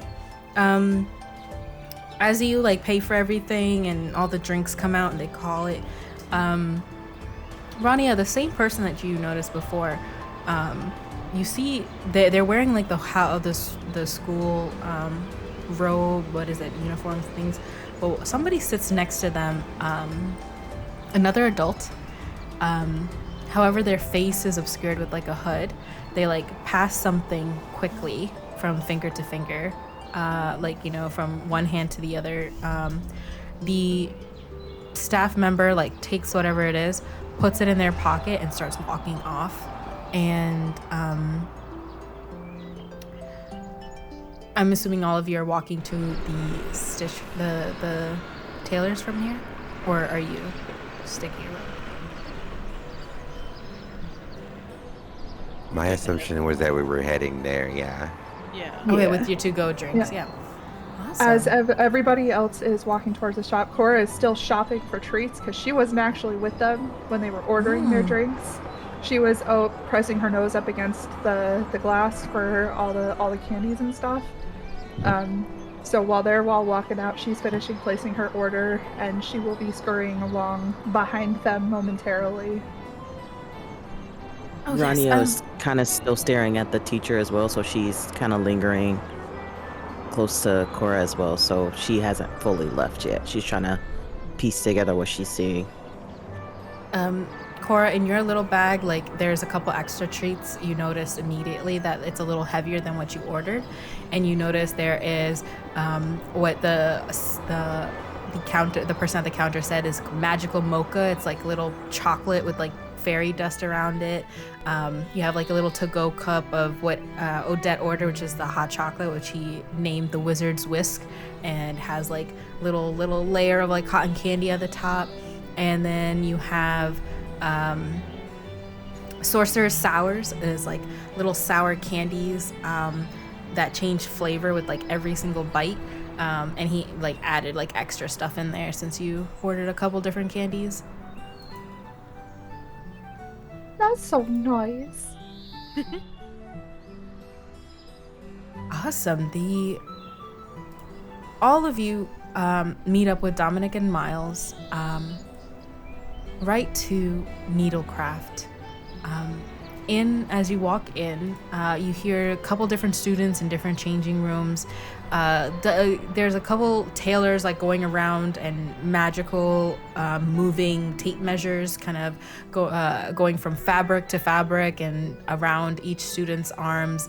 And a voice comes up, "Welcome," as like the little bell dings. Welcome, students. Oh, I see all of the scene is here today. I see you're here to get your gowns. Who am I helping today? In front of you, a man of like, about, what's it called? It's like around 5'11", 6 foot, kind of pulls from behind a couple of dresses. He has little pins in his like mouth as he's like talking. Really bright red hair kind of parted in the middle and a really thick beard as he has like a vest of like different fabrics, and each of the different pockets has like a different way to like hold a pin, or you can see the embroidery, everything is done so neatly, and he's pulling gowns and shaking them, kind of like showing them to students like how they would wear. And he even puts like his arm in one of the sleeves and say like, you see how the lace looks draped on the arm? Very nice, very nice for an end of year. It will highlight your blue eyes. I say so. Come in. And then they'll put like their leg into like one of the skirts and like say like, you see, if you do it like this, you can put a little slit and then your leg can show and be very, very beautiful. And then he's just like going through the different outfits as he's like showing to these students. If you need help immediately, please look around, and I'll be right with you. Before we go further, I would like to do a quick break so I can run to the bathroom. If that's Break all right. time. Oh, yeah, that's completely Thank you. fine. Also,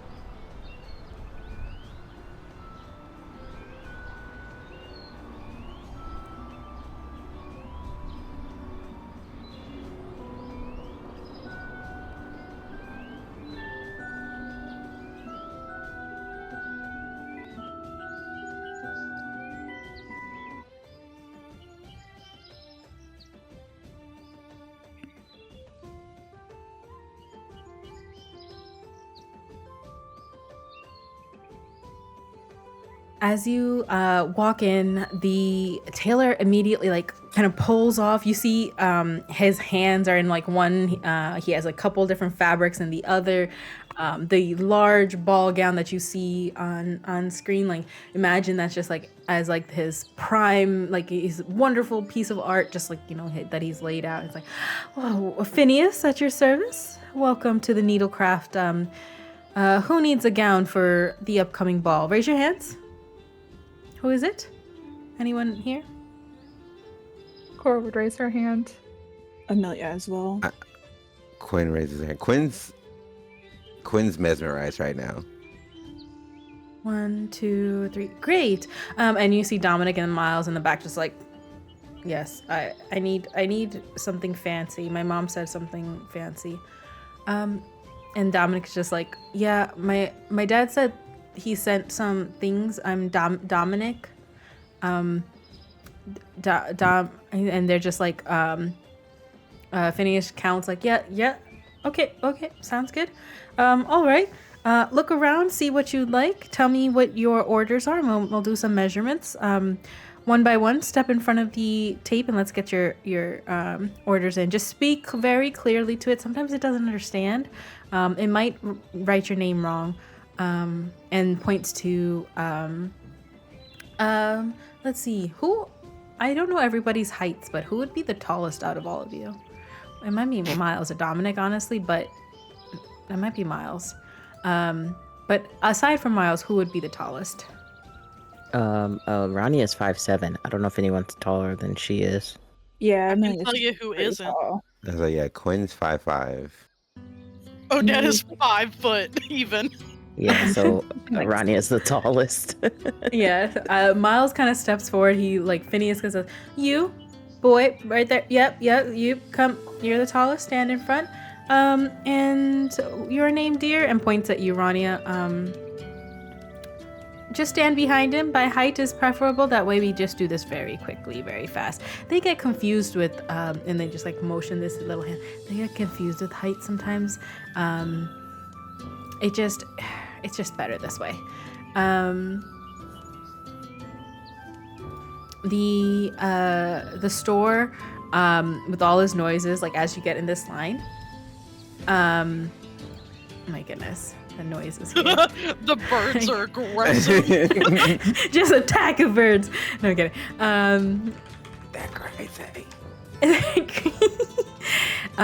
Tape measure goes in front of Miles and starts like going in. You hear Miles saying, Miles Campbell. Nope, not with the D. Campbell. And you see like this moving clipboard and pen start writing and then scratch out. You just hear like the noise of like the pen scratching on the paper.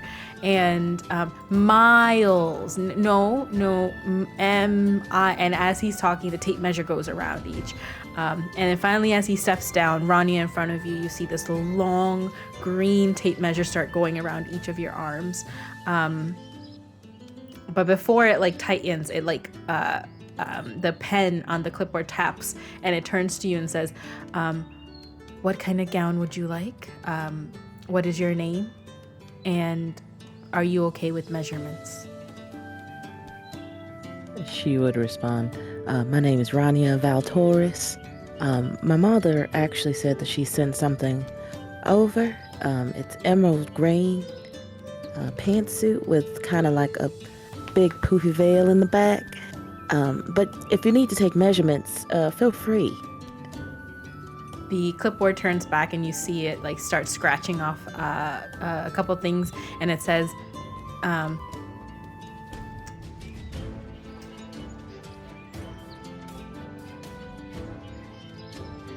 just wanted shop music.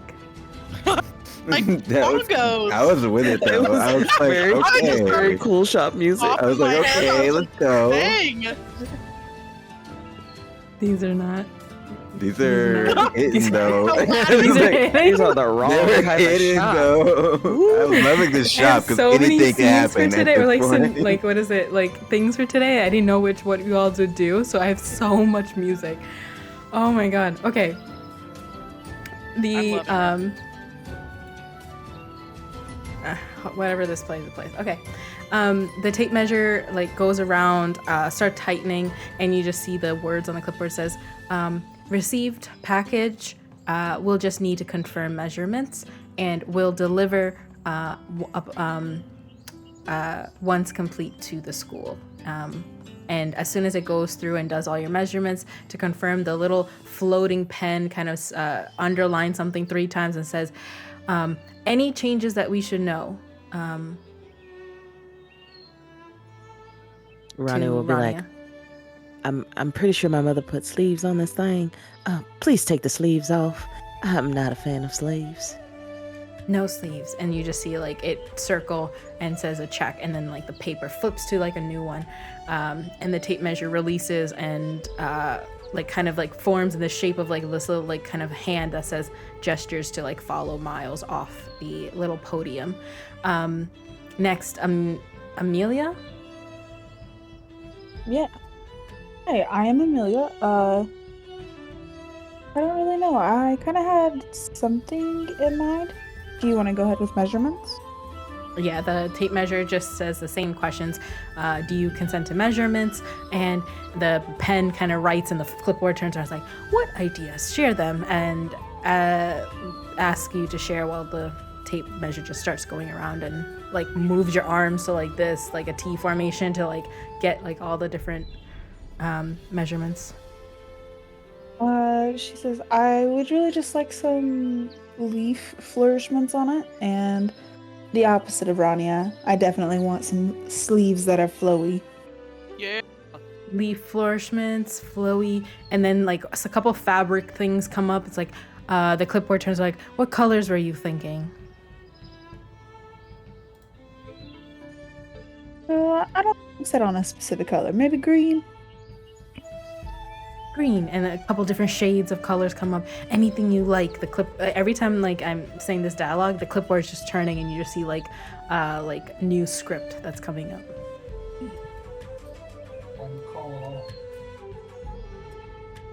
She would just keep answering the questions and keep going until the clipboard finally got everything that it needed. Very contently. She's also mesmerized by everything going on and all the different fabrics floating through. As you finish up your order, it turns, does the same thing, like the clipboard says, all right, we'll deliver to you before the ball, and then little tape measure gestures you off the podium. Quinn, as you come up, they do the same thing. They go through and they start writing really fast, like, so many orders today. What would you like? What is your name? And would you like to be measured? Of course you can measure me. My name's 𝘌𝑀𝐶𝑢𝑒𝑙. I'm pretty sure my family sent something, but I kind of want to get something else as well. Yes. What would you like? I see delivery. It has been made from Castell Manor. Perfect. Something a bit flowy. Something. I want red. I want all the different red panels start like poking out, like all the different shades of red, magenta, blood red. Yes. Yes. Blood red. Yes. Love yes. it. Black, yes. Some black in there. Some green. A little bit of purples. The clipboard's now writing really fast. Like the pen you just see like just going through another page. I need sheer lace. I need yes, cropped jacket.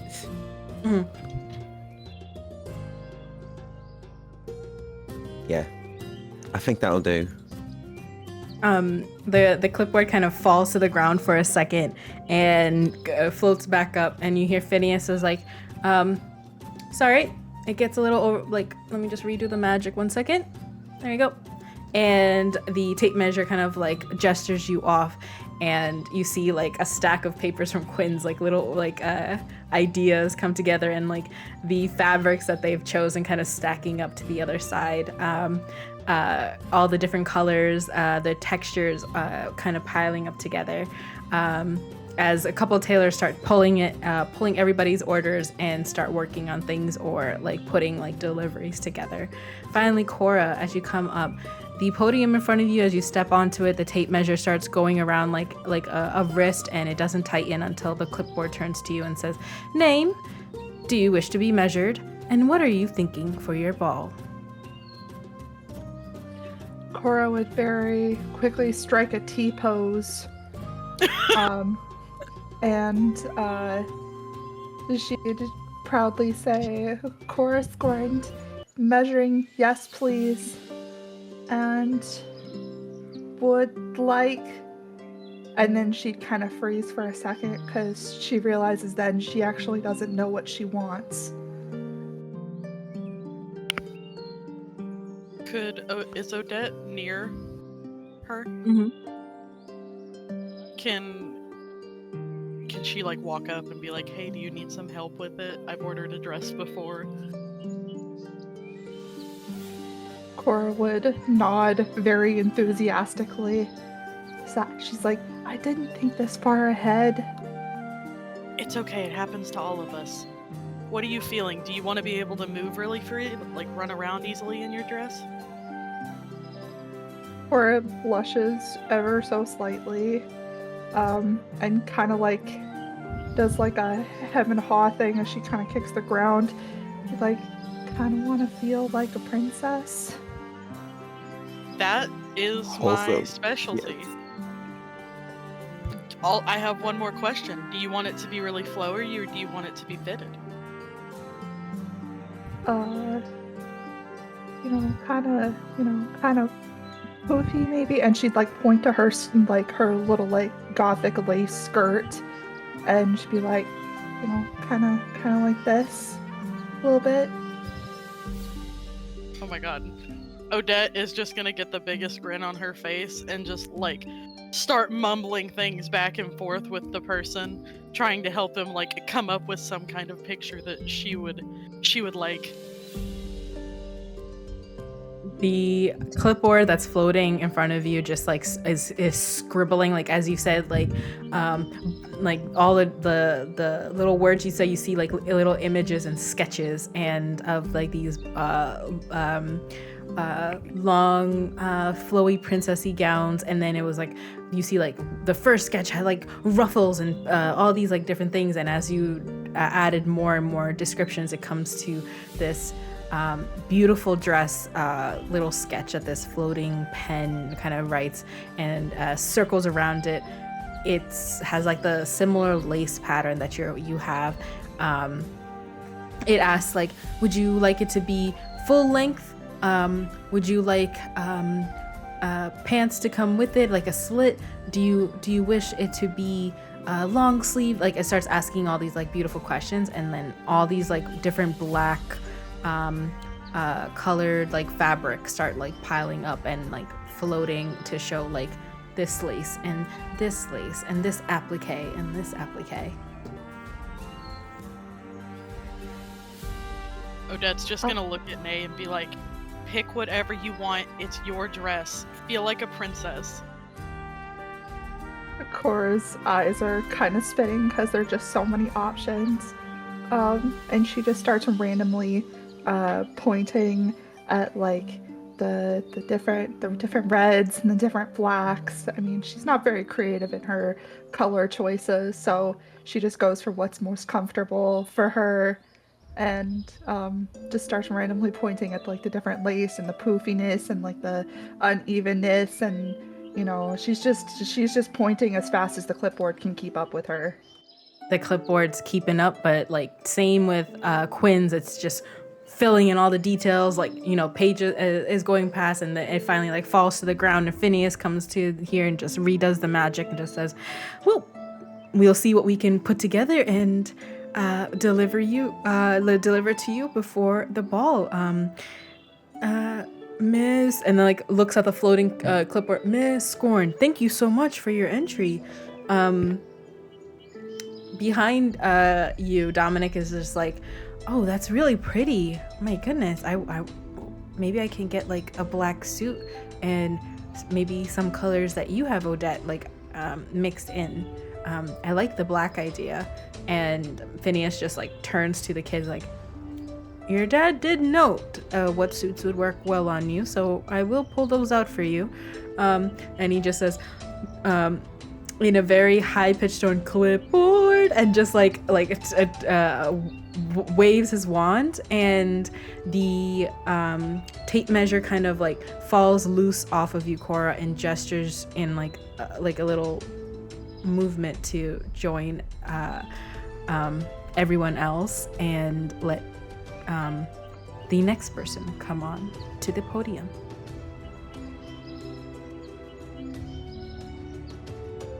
I don't mind going up. The clipboard just like starts going and says like, measurements, name, what ideas do you have for your gown? And then it turns to you. Okay, Odette, Asteria, my mother should have sent something along that she made. She said that she wanted it to be sent so that she could make sure the measurements were correct. All right, just to confirm measurements, and then like it turns to you for you to read, but then like turns to the tape measure. The tape measure's like little end where it's like the little like gold part is kind of like does a little nod and starts going around and starts noting pretty much like a secret little thing, and you see like arm this blah, blah, blah, and it just starts writing. And as it comes to the end, thank you, Miss Asteria, and please step to the side. Dominic kind of like rushes forward and says, okay, Dominic, please. And my dad said he he sent something forward. He said he sent a couple of things and I could choose whichever one I like. And the clipboard kind of like notes his name down, but he kind of like angles down and says like, Dominic Anderson, yes. and then like all the different fabrics, things that his dad has sent kind of like pokes out. Like imagine like the little fabric rolls kind of like moving, and the little tape measure going around. He's like, I would like a very nice black suit, and I would like the gold what is it called, this thing, and then the one that goes on the wrist. My dad has a cool ones, and I want it to be matching. Could I have other colors? Like, can I have other things? And then the clipboard turns around and is like, lining, and like does a question mark, and he turns to you, Odette, and says, what colors should I get? Maybe I could get should lining. I kind of explain a little bit what the dress is kind of like? It's going to be based on some kind of jewel toned, like purple or blue, like navy blue or like burgundy or something like that. Oh, And then that's really very cool. dramatic sleeves. Because obviously Oh. I have to have dramatic sleeves. Always. So she's just Um, gonna be like, anything like, you could do blues or reds or purples, any of those colors, all of them if you want to. You can mix them in with your suit. Okay. And he turns to the clipboard and says, do you have any fabric that has like all those colors or something like those colors? I don't know fabric. And the clipboard says, like, pulls out these like chromatic looking fabric that has like purple, red, and as you like turn them, there's like this like gold little like filigree through it. It looks almost like paisley over it too, and it underlines the word lining and pocket square. And Dominic is like, yes, yes, that sounds good, all of it, yes. I don't, whichever one you think is good. And Dominic kind of like steps off as like the tape measure is done, and he's like, okay, that was simple, I think. Goodness, this is really stuffy, but at least everybody's got their gowns ready. I'm kind of excited to wear something fancy. And Miles just like, no, I do like the idea of wearing something really nice. It'll be fun. It'll be the first ball for us, at least. Is Odette over beside them still? Yeah, imagine all of you are like in this little corner of the shop, just like as everyone is done, you kind of meet up with each other and just like stand from like literally like the podium's right there, and you guys are just standing right there. Gotcha. She's gonna laugh at Miles and be like, Miles, you don't get to do stuff very often like this. It's very fun. You just have to stay open to it. No, I'm open. It's just weird standing, like, I never liked the idea of standing in clothing stores. And then, like, asking questions, and I don't know the words, and it looks nice. I don't know. I went to, like, a department store, and that was horrible. Because then you have to, like, try on clothes, and then the clothes don't fit. Oh, I hate clothes shopping. Luckily, this is different, which makes it better.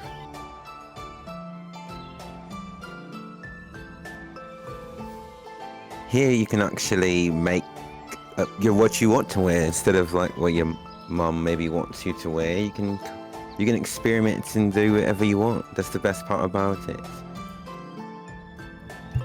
Yeah, that she has like some really fancy things because it's like my first ball, and the schools back in England don't have balls like this or end of year celebrations, things like that. And so I kind of made it my own. I did so it's like a suit, but instead where the outside is black and the inside is lace, I told them to do the outside fully lace and the inside fully black. I love that. It's gonna look so Good good. eye. It's gonna be so keen detail like that. Rania's just nodding her head with the book she conjured in the corner, and just like nod along with everyone, not really speaking, because she agrees with Miles that clothes shopping is overwhelming.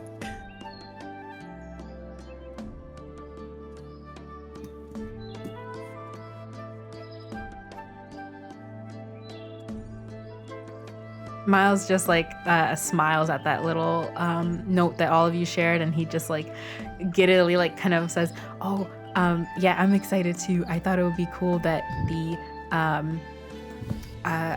what is it? There's gonna be like embroidery and things like that, and I wanted like purple flowers to go down the legs. It's gonna look like all the different colors. It's gonna look weird, but it's gonna look cool. And then I told them that I will have it open so that it will just be like a big necklace, and I could get like a cool necklace, and it's like a dragon face or something. Yes. And then it'll be I something love like this. that. We're gonna have to put you somewhere so that we can charge them to take pictures with you, because you're gonna look so amazing. His face just gets big with a smile. It's like, that'll be awesome. Dominic kind of like, what is it? Mutters quickly like, "Oh, do we want to go to the beach? Is there any other place that you want to go to?"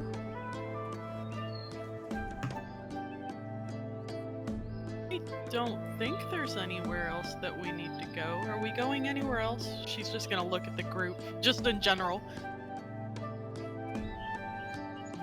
To the beach. To the beach. As far We're as going busy to the playing beach. with the different We're fabrics going in the to- store, she will also chime in to the beach. The village behind you kind of quiets down, and you see the same staff members kind of slowly go back to the school with different things that they've bought, carry deliveries that they have to pitch in to bring. And you come down to the wall that connects the village to the Grimwood, but the path is just a quick path to the stony beach. The waves here are gray, the beach is kind of covered with boulders and rocks, but the fog that's rolling in makes it very quiet. And as it's the afternoon, it doesn't look like the best beach, especially for an island in Newfoundland, pretty north. And the sun isn't, summer sun, but it is still very bright behind clouds that let it peek out for a moment. And Dominic just starts running through the sand, and you can see different rocks everywhere. It's a very stony beach for a reason, but he starts just chucking the rocks against the waves, just testing them, and they all seem to just fall down like regular rocks. But he keeps trying. He's like, "Oh, maybe this one. Maybe this one." Miles starts skipping forward, and he just starts hooting, just, "Oh, oh my goodness, this is awesome!" And puts his arms out just in the T formation and starts making the sounds like the seabirds are doing. And every single time they make a little noise, he just answers them and just starts running down the beach, and just you can see his little twists bouncing up and down as he pulls them off his face, and he just turns around and just yells out "Oh, this is exactly what I needed. Freedom."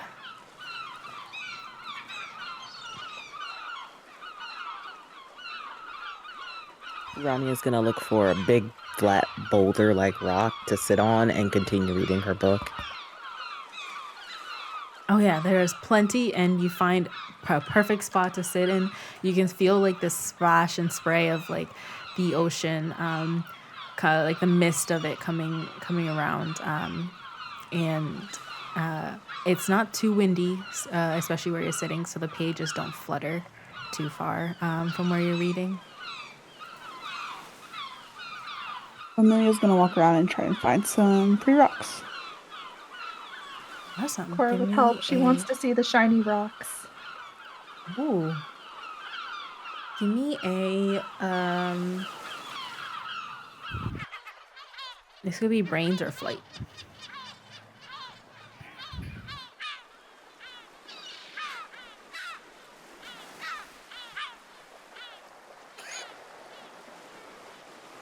You find a whole host of shiny rocks that have been helped with the sea waves to erode like the hard layer. A couple ones with like a pearlescent shine to it. Shells with that inner like part that like as you tilt it, it just shimmers. Pearl opalescent. Opalescent is the word. Yeah.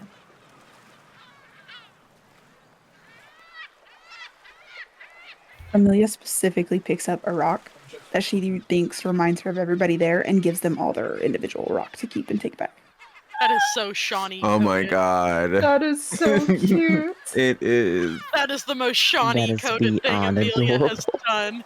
Oh my gosh. So cute. Inspiration. Thank you. Oh my goodness.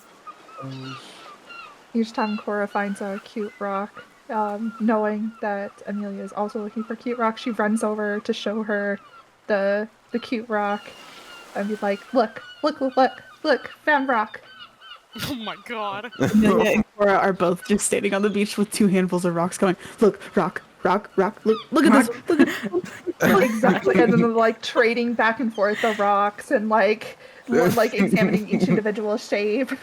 Be still my heart, the cutest thing I've I ever heard. know. Ugh.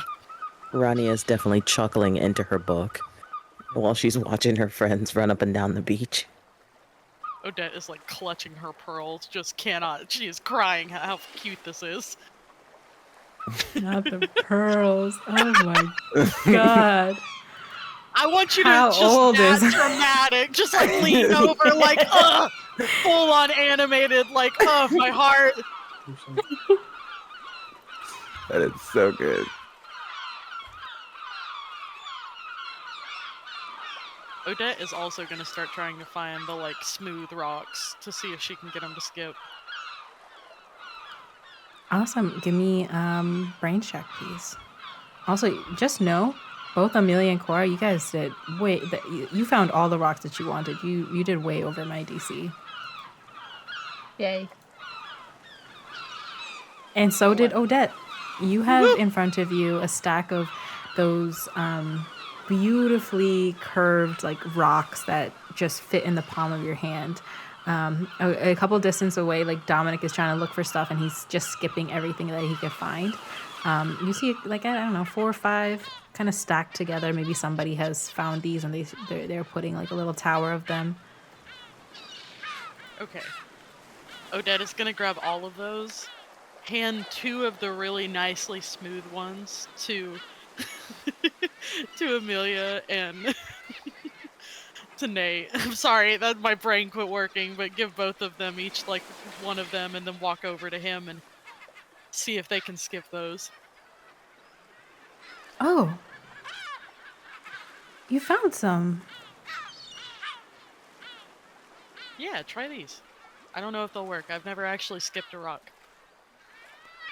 So my dad says you gotta lean into it, and he kind of motions, and he's like, and you gotta like whip it, just so they hit the edge of the water, but not too hard, too soft, where they just, the weight of it plops down. You gotta do it just enough so that it sends them like across. I am not as good as him though, so I will say the best I ever did was 3. Before my rocks fell. So here, I'll show you. And he kind of like opens your palm and like puts the rock in like the shape that he shows, like just like curved enough. And he like leans and he says, look, 1, 2, 3. And let's see really quick how much he does really quick. Oh god. Don't let this poor man fail. That'd be so sad.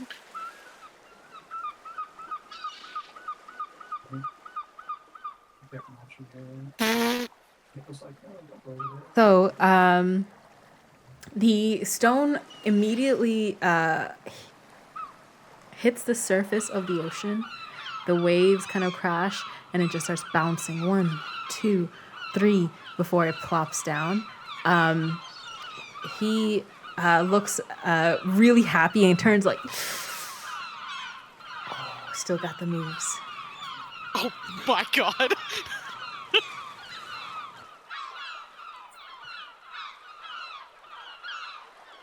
Just roll me a d6 if you really want to see like how well you do. The DC's not that crazy. Oh god. You say that, but...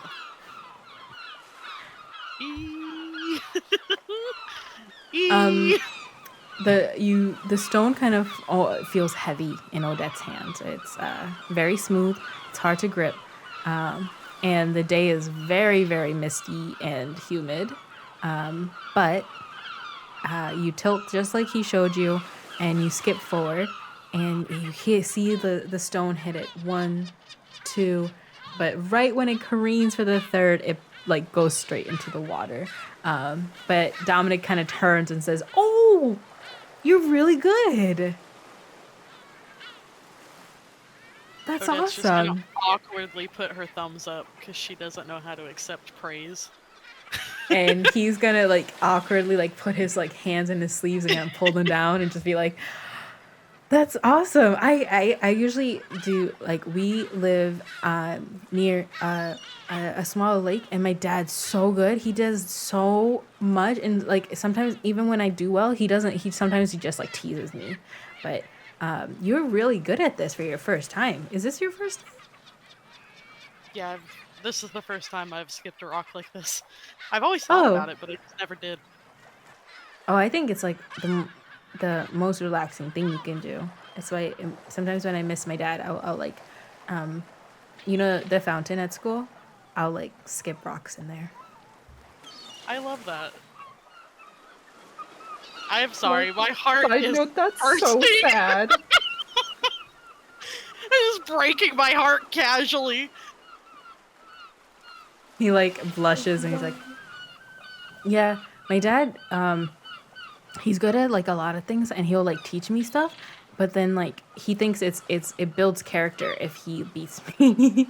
But I think it's funny. One day I'm gonna like get better at it, but sometimes I let him win. Mom is almost exactly the same way. Yeah? Yeah, it definitely, I've heard it builds character before when I've done something that she told me to do another way. I don't get why they say that, but I guess it's important for parents to say that. I don't know.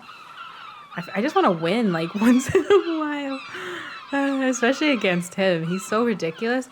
One time we were playing basketball for the first time, and because he's really tall, he just kept dunking, and he would just be like dunk, dunk, and then I was 4. Like I was seriously just 4, and it wasn't even a regular hoop. It was like one you get for 4-year-olds, and it was literally half his size, but he kept dunking, and then he would make it tilt over, and like when I would try to go over, he would be like block, and he would try to block me, and I know he made it out of all fun and things, but it was so I just wanted to badly beat him that day. Granted, I was like 6, but I really like just seeing his like little face just being like, "Haha, I got you."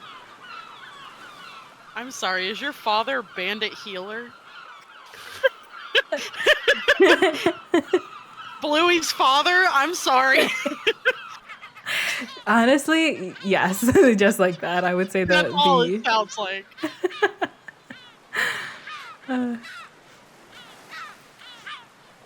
That's so cute. I love this. He starts like what is it? He takes off his shoes and he like puts his feet in the water and like runs out like oh, it's too cold. Nope, that was a really bad idea.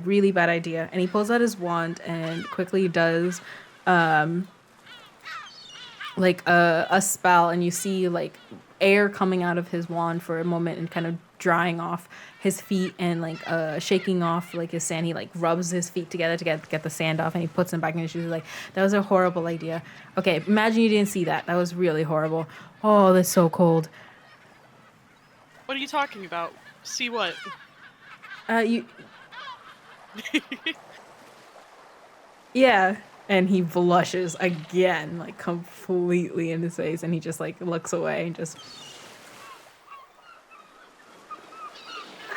Oh, here, and he like pulls out the original red note, and he like he like tucks it away, and then he takes out all the different little bakery treats that he got. You see what you would find in a bakery, but they're all like steaming in like the little wrap, the clear wrap that they have over it, and you see the little like sticker that they put on like the cover. It just says witching flowers, and an image of this woman in like brown braids like going down her hair. Like it says made carefully by Eloise. And here, I got you all these. I don't know which one you like. Oh my god.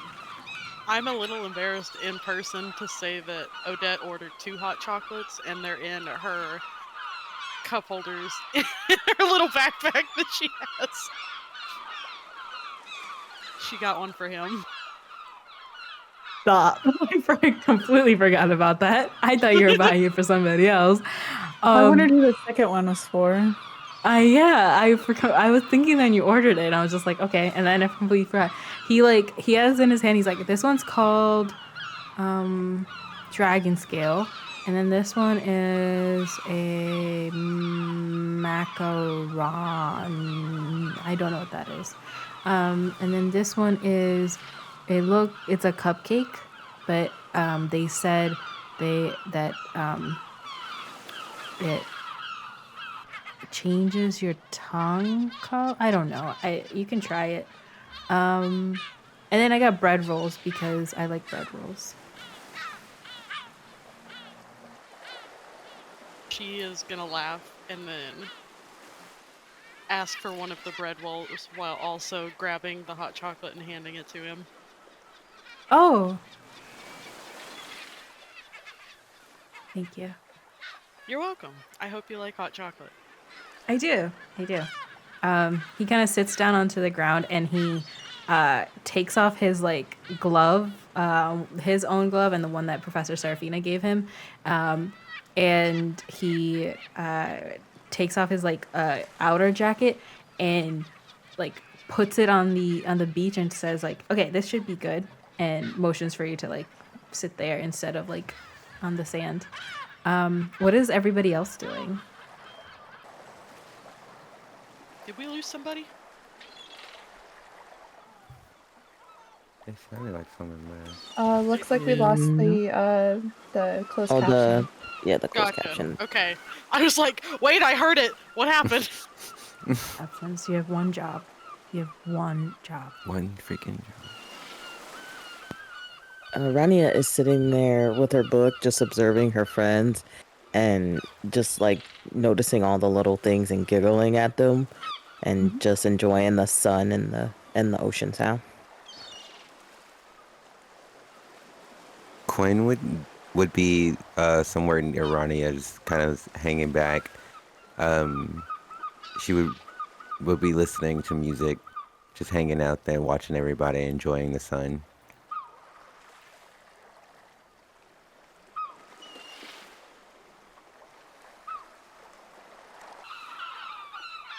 I imagine the two of them like back to back, just like using each other as like a seat position. Yes. Love that. That's so fucking cute.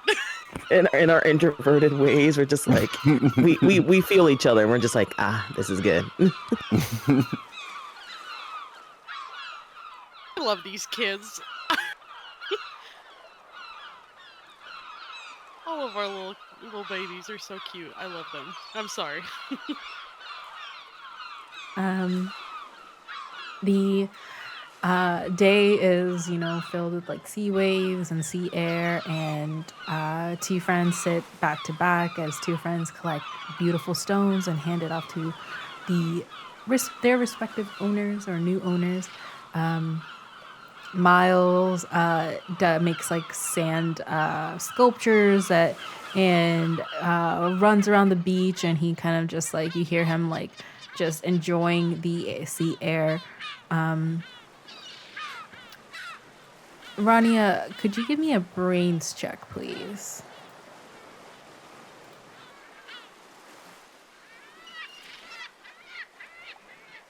Well, I'm sure you weren't expecting that. Let me roll again. With the 26? God! The 26. Okay. Sheesh! Big brains, okay? I told you, I like big brains and I cannot lie. Big The brain. wrinkliest brains we've ever seen. Sitting next to Quinn and the lull of the waves, your brain is at its like restful, it's like peaceful spot. Cecine has been a home to you. Your books have constantly, teleported you to other worlds, other pieces of knowledge that you just keep devouring book by book. And Cecine just seems like this perfect little spot.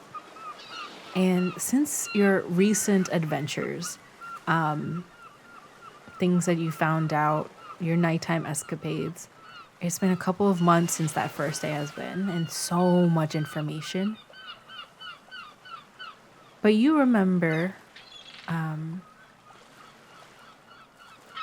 a book that you all read the one night in the library about the starting of Cecine and of Hester. And you remember the voices and the knowledge that was shared by the portraits from the Hall of the Forgotten. And as the waves are lulling in and out, you remember a couple pages that are familiar. Societies that have grown since the start of Cecine. Some who believe to the return of the ways, others who work in secret. You know that there was ruins in this island that, in the books you read, hinted to the first home the sisters ever lived in. They had a fancy name, but now they're just known as the Remnants. And they're somewhere in the Grimwood. And it was noted in the book, like as a footnote,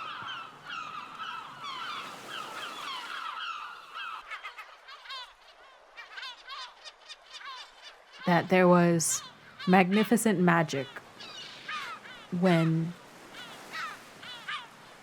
the right planets were aligned. And a couple of societies enjoyed that part of like the mythos of like Cecine and the stories of back in the day and how magic was long time ago. And all of them had different insignias and different names, and they all were rooted from that. And one of them, their symbol,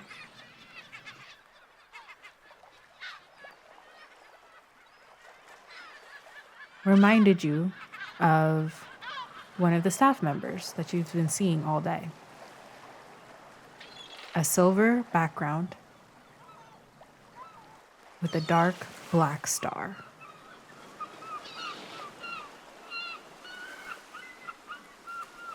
You know this as one of the societies that have grown in, since this myth and story has started, as the symbol to the Umbral Order.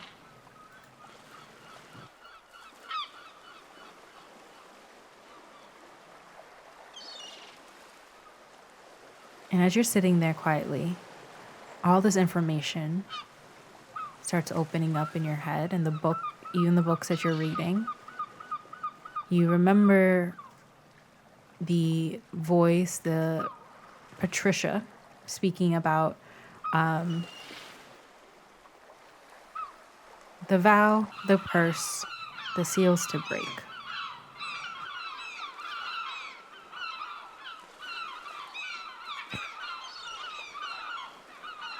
And the astral convergence. Right now, the weather is getting very cold.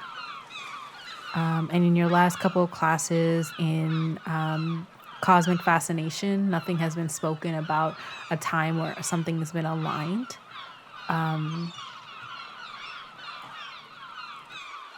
But it feels like time is ticking. Even though, right, all of you are sitting at the beach enjoying your day, you, Rania, can feel it. Time running out.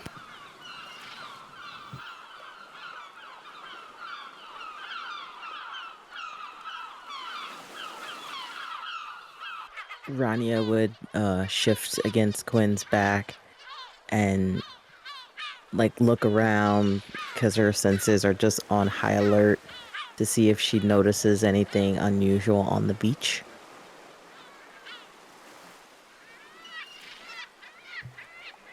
Would I be able to roll for it?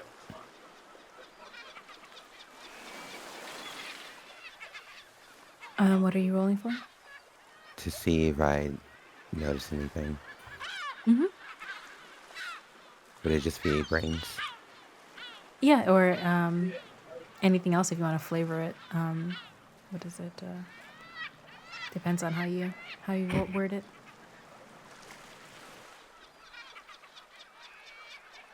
Alright, I'm gonna go with brains. I don't want to risk it. I don't want to do that.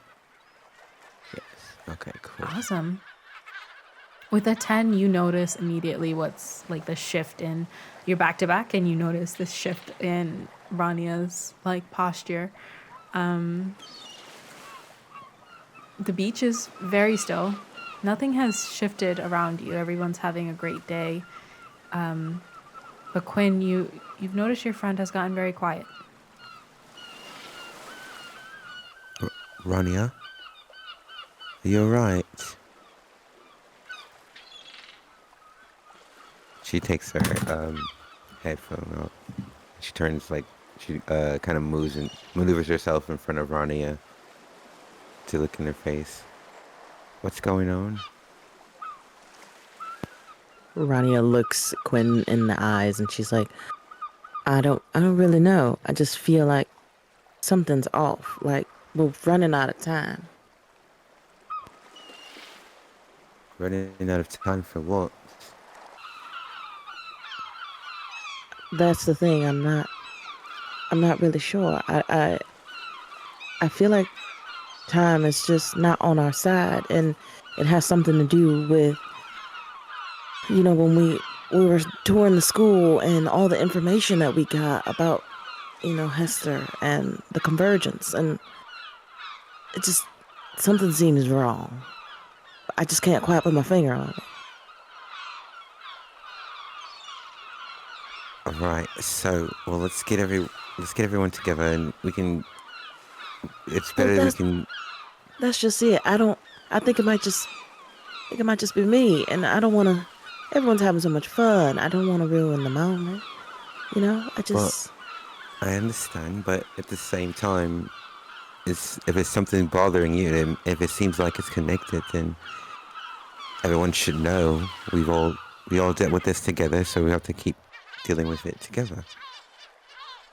And you're right. At the very least, at least to make sure you're okay. You're right, but yeah, I think okay. Maybe I'm just overthinking it, but maybe we should all, I don't know, put our thoughts together.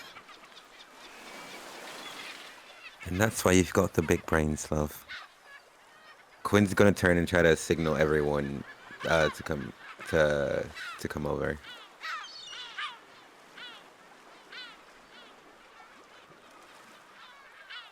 Odette's just gonna get up and walk over. Excuse me, I know we're having so much fun, but I need everyone to come in real quick, please. Or takes a break from looking at rocks and kind of skips over. Amelia, with two hands very full of shiny and pretty different shaped rocks, follows behind Cora, very happy.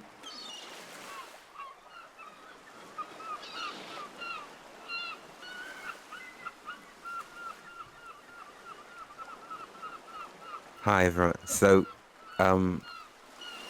Rania's having some weird feelings. Yeah, guys, y'all remember when we went and talked to the portraits and we learned about Hester and everyone and the convergence. But no one else has talked about it, and it just feels like we got this big old sand jar and the sand's running out. And I just feel off. I feel like time is just moving so fast and something's not right. It feels weird. And I keep seeing this teacher with a symbol.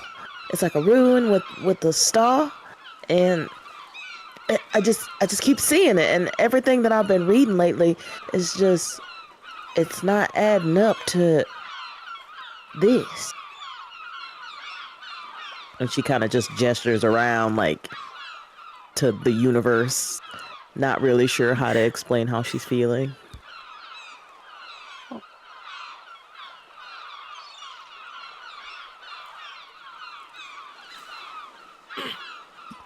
Maybe we should head back to the school and see if we can find anything about the symbol you keep seeing.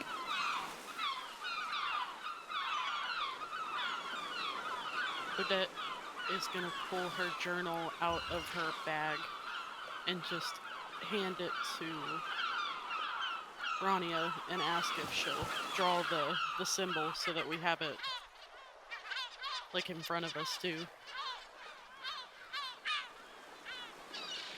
Rania would accept Odette's notebook and draw out the ruin and use like labels to say what colors they are, since she doesn't have more than one marker.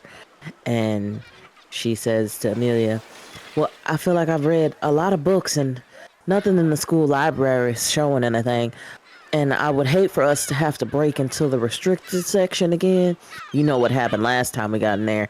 And I don't know if I can control myself again this time, y'all. I really don't. So I think we should just stay away from the restricted section. But if y'all want to go back and we can try to find something, that's fine by me. But please keep me from the books. I think that might be clouding my judgment a little bit. So we go into the restricted section and you just wait outside the door? Oh no, honey, that's too strong a pull. You could just keep watch. She would just claw her way in. You guys don't understand. That I door can. will I'll stay with her. I'll stay with her. also, Queen, are you strong enough? Are you strong enough, dear? I mean, Okay. I can show some restraint. Okay. Maybe just two of us could sneak into the restricted section and see if we could find anything. That might be a better idea. And she hands Odette back her notebook. Well, maybe three of you can go. Maybe Odette, Amelia, and Dom. Went to the restricted section at night. That's just Well, who's the staff member you keep seeing? I don't remember his name, but I know he's got slick back hair. He's kind of handsome, in my opinion. He's dark and broody, so that's just my style. And it besides the point. you're valid for that. Yes, I thank you, but I don't remember his name, and I've seen him now twice today, so I don't know.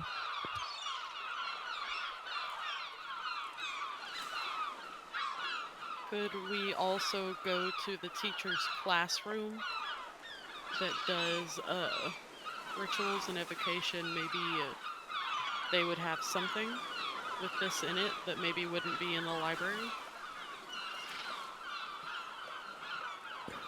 That's a possibility. Maybe we can split 2 teams. Oh, what a good idea, Quinn.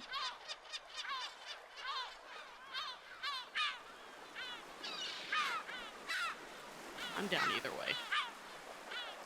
what? Like, Miles kind of like is kind of dancing on his feet a little bit, kind of hearing all this information, and he's like,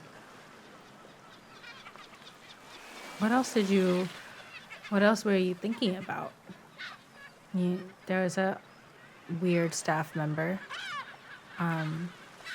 some guy named Hester. I don't know what that's about. And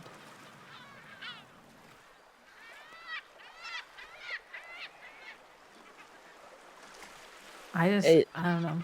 What it's else? it's something to do with time and things just perfectly aligning in the universe, planet wise, star wise, just an eerie perfection that is to break vows and seals and curses. And I think something bad is on the other end of that.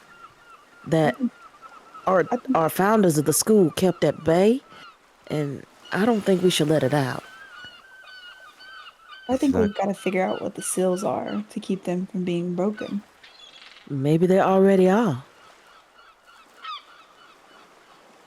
we need to find a way to seal him back before it gets terrible.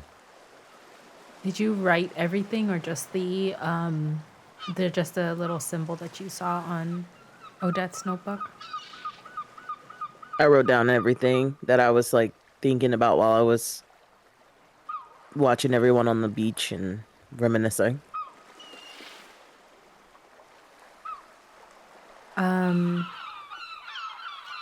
Dom just looks at the notes about the person. He's like, that's it. There's so much staff members. I don't really know who this could be, but I think he's like the weird one that just, I don't know. A couple of them are really weird and quiet. The head of staff one has like a necklace like this and points to like the symbol. And then Miles kind of just like is clearly like neurodivergent and just like trying to focus and not trying to like run away and play. And he's like, aren't these are on the island? And points to what you've written down about the remnants. Have you seen the remnants, Miles? And Dom, I think this is called the Umbra Order, but I can't seem to find anything to what they mean or what they're about, or if they're the good guys or the bad guys. Like there's nothing written. It's like a secret society, and I don't know. I feel like I want to infiltrate. I don't know. That's just me, because I just need to know. I love to infiltrate. Oh, that was such a good line. Dom just like takes it all in and just is so keen on paying attention to every word, but he just has like a face of, I haven't read as much as you, so I don't know what that could be. There's so many societies and I'm just a kid. And he just like nods and says, but Miles just like kind of like sucks his teeth and just like, I haven't been there, but it's on the Isle. It's not really like, what is it? Hidden. It's just, and he like pulls out the little map of the Isle that everyone has with like little things. And he's like, I don't know. It's like, it's somewhere here, and kind of points it to like a direction. Rania would notice like Dom like kind of zoning out and hear what he said about, he doesn't read as much, and she'll be like, "Oh, I'm sorry, I get a little overzealous at times with knowledge. So thanks for reminding me." And then she just kind of looks away at her friend and she's like, maybe I'm just overthinking this. I don't want to cause any disruption, but we got to come up with a plan for sure. But it doesn't have to be today. I know time's running out, but I don't feel like we ran out of time just yet.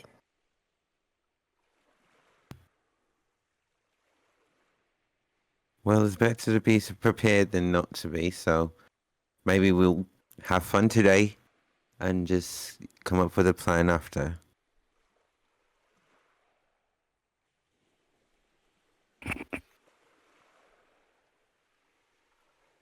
What do you guys think? I don't know. I mean, as much as I'm having fun looking for rocks, I if if the whole of the school is in danger, I kind of think that takes precedence over finding rocks. Definitely not as fun though. Do you think we should Definitely just not as tell the fun. headmistress? Cause, but then I don't want us to get in trouble. You know, we've done some crazy things, y'all. We don't we have can't to really. tell them have to everything. we I have think to we're in trouble either explain way. how we know as much as we know. And We can not to tell them mention, about you've already dreams. said that some of the people from the school administration are involved. Oh, Who knows goodness, who else yes. could be involved? I Oh, mean, I don't want to sound like, conspiracy theorist or anything, but this could go all the way to the top, to the tippy top, to the top that we don't even know about. I just imagine when she says that, Cora is literally on her tippy toes and just like Like, leaning hands over, all the way up. towering. Yeah. Literally, the like, whole Yes. Like the reaching little- as high all the as way. she A little can toe to, tap like, pop to show try and up. emphasize. Like she's Yes. trying to make the pyramid with her body. Yes, exactly. That is exactly what she's doing. I'm so glad you guys get it. and then Ronnie will be like, "You guys are right, but I really do trust Professor Harkness, and I don't. I was about I- to say Professor Harkness seems like the most trustworthy one. I feel like I could tell her anything, but I don't want to get us in trouble.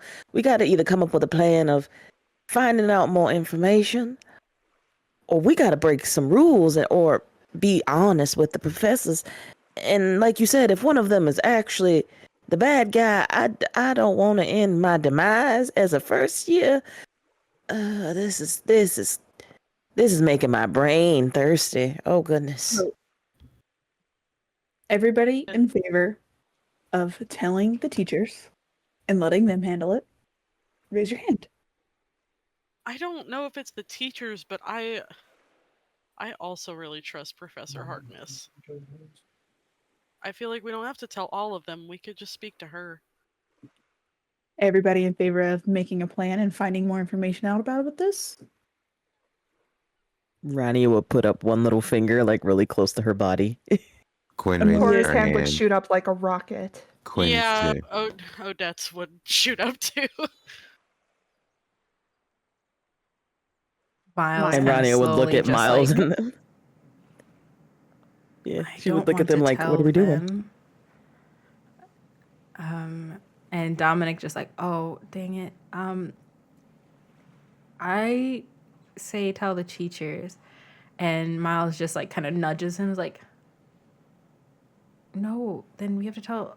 Now we're part of it. Okay. Wait.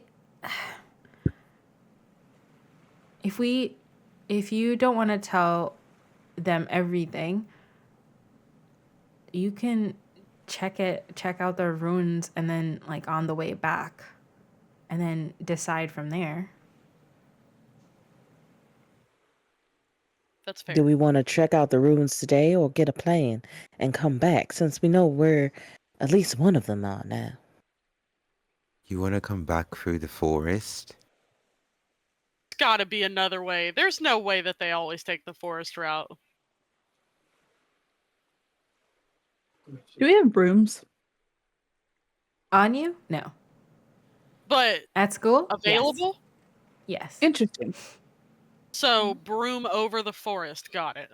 And at least one of us knows the way. You're right, And at though, least Odette. one of us That is forest good was creepy. I don't think I want to go back in there, at especially least not getting dark like this. No more grim sprites. at least one of us is really good at rituals and summoning too. Faye. I'm extremely well at drawing circles, so obviously. You guys are too much. That is fair. I see I'm no down for- argument here. I'm down for a broom ride. I think we should go by, but don't go in. Does that make sense? Let's just a play it quick- safe. Sounds good to me. Yeah. Here.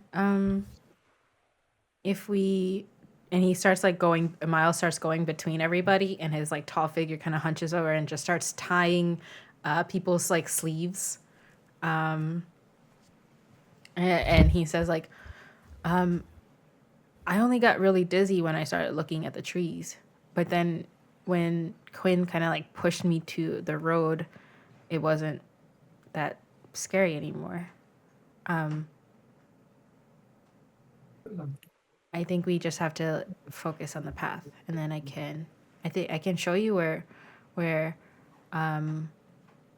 like, and he like, as he's like tying, he's like, I think where it is, and then we can look, and then we can go back, and we'll all be safe and tied to each other. And if not, we can send our familiars to get a two-way to bring us home. Fair. Sounds like a solid plan. Good plan. All right, let's Good get to plan. it. I'm still trying to finish. You all start walking away from the beach through the gates. You get back into the Grimwood, and that's cloudy feeling kind of heavy on your head for a moment as you get your eyes deep into the woods. Like, when you just start out, there's no feeling like you did when you started out this morning, and the day is kind of, going into dusk. But as Miles just focuses on the ground and keeps moving, only to look up to see where he's going and not just like stare at any trees, he just leads the way. Dominic kind of helps Odette through like anything that needs to be stepped over, or if she needs a hand on something like to climb over any roots that have grown in the path. But as you all get pulled by the sleeves that Miles kind of tied to each other, you stand in this incredible, like really straight line. You cross the little bridge onto the side of the grounds of the castle. But instead of going towards where the castle opens up to the gate, to the long stone bridge that all of you started this day out, he takes a hard left and goes to the direction that he pointed on that map for you, Rania. A quiet part of the wood, a little bit farther away, but he's focused. You just see him just staring at his feet, looking up, until you come to what looks to be just very dense wood. The path here is covered. People haven't walked on it for a very long time. There's remnants of it intermixed with rocks and moss. But he keeps going, and as he's standing like still for a second, he's just like, this might be it. I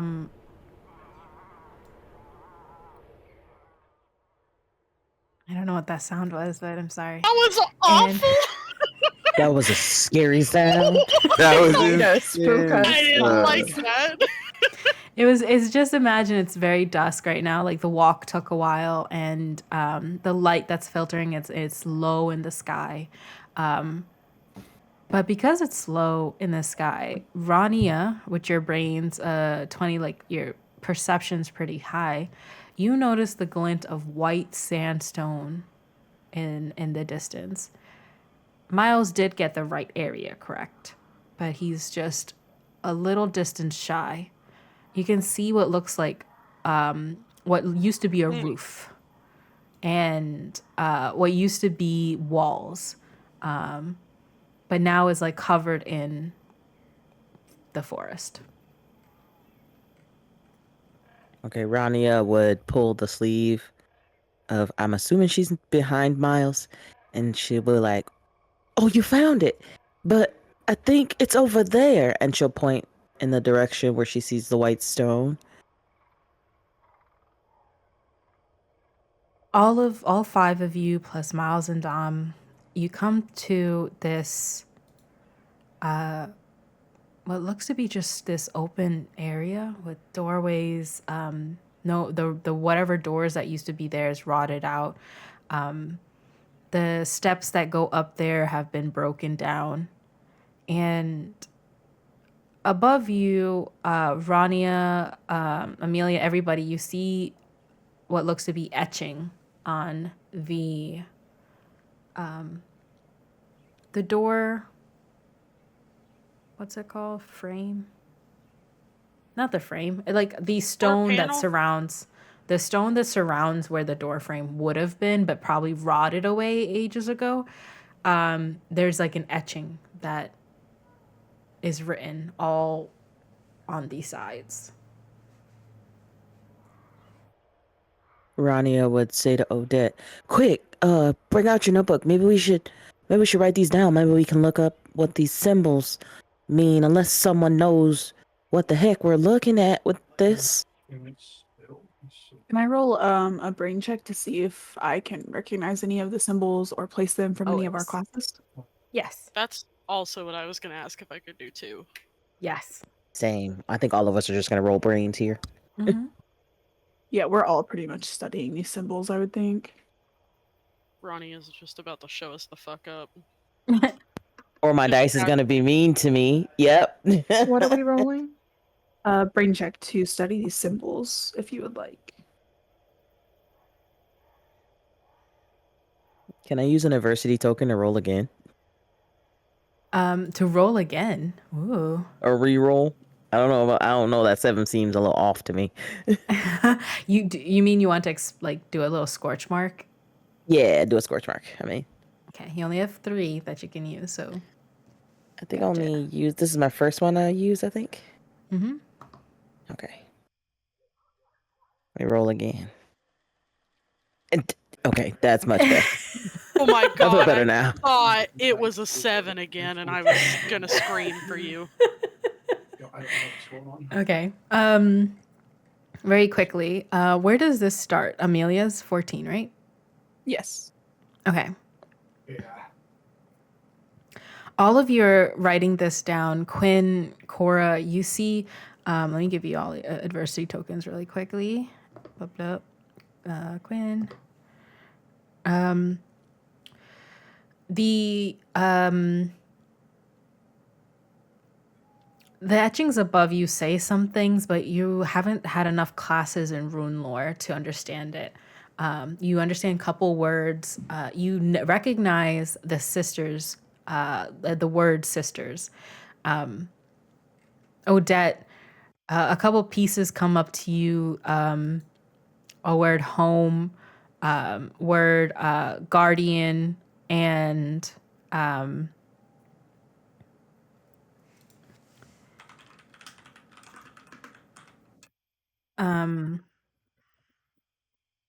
but Amelia and Rania, as you're putting these together, Amelia, a lot of the words are coming to you. And next to you, you see Rania kind of blaze up in like black purple magic. Her wand kind of expends amount of energy for a second. It looks like she was like frustrated for a second, and then she just let out a bit of magic, and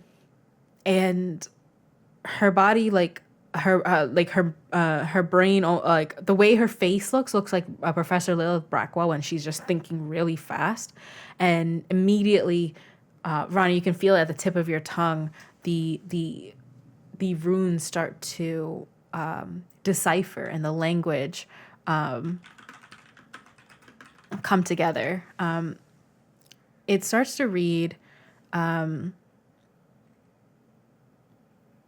vow 'neath shadows secrets dwell, guarding gates where darkness fell. We sisters swore a truth, both true and wise, to guard the gate where darkness lies. And it ends, Protect the seals, guard the purse, the vows lost truth, banish darkness, restore our youth.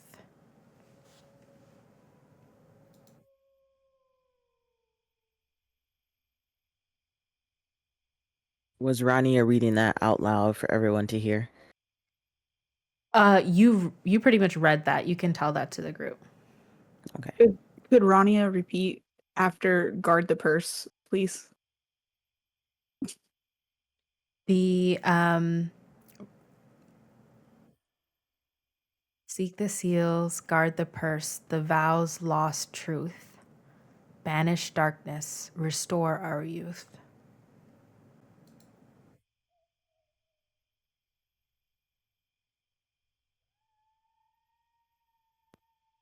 After reading that, Rania would look at the group and say, okay, so I guess what I was feeling was not amiss. And maybe this might be a little much for us to try to handle, but I'm still down to try. But this sounds a little scary, but I mean, the unknown is always scary until you know.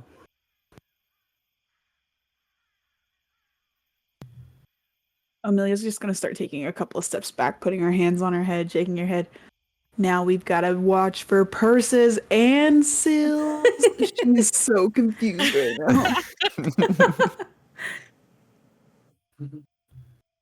now. Give me for Quinn and Cora as they're like putting this together. Have y'all like kind of peeked inside to this ruin, or like looking around? And if you have, give me like a brains check or a flight check, anything that like you can describe it, saying like I'm kind of trying to figure out a way out of here. Like, you know, you can use that to roll something else. Just tell me what you're flavoring it as. Oh, boy, howdy. Well, Cora was looking kind of for the best possible escape route if needed. But obviously that's not going very well. You don't see an escape route. It looks like a house that's been torn down. So where you came from, the path that Miles says is probably like the best way out. But you do see at the center of the house, there looks to be a spiritual circle, like etched on the stone floor. But all the little symbols that are going around are symbols of different planets. You can see the planets of the Venus is like the circle with like the cross. You see Mars as being like the circle with the arrow. And you notice like a couple different moon shapes and everything kind of put together on the ground as you're looking for escape routes.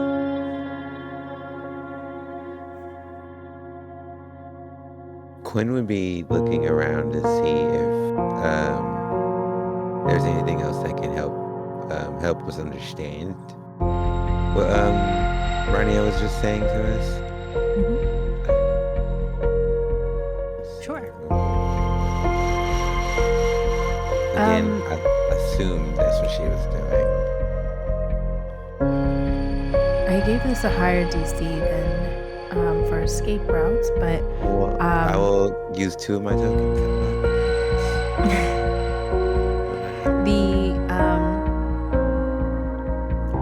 The poem that Rania just shared with all, you see on the walls what looks to be etchings, artwork that's kind of frayed out, and you see 2 sisters and what looks to be the shape that like holds them, like wrapping them around. The sisters on the tapestry, like what looks like the artwork, don't look unhappy about this group. Then there is what looks like a picture of a crack in the portrait, and there are 3 images you see. Water flowing up and then down. the doorway that all of you are standing under with like the little script going around it. And the last one for you, the etching looks just like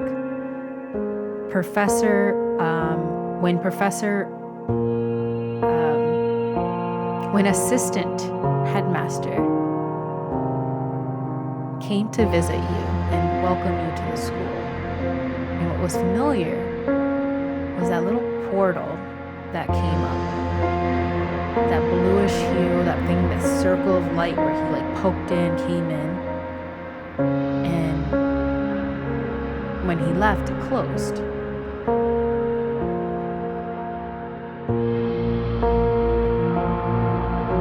Interesting. I've seen this before. When I've got accepted, the assistant headmaster actually came through a portal, and it kind of resembled this markings.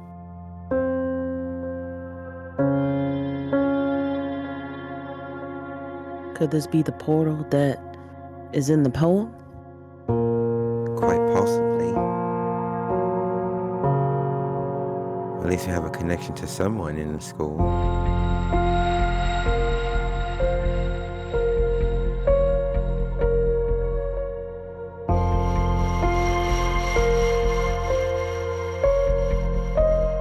I can't really make sense of the other ones, but they look familiar-ish.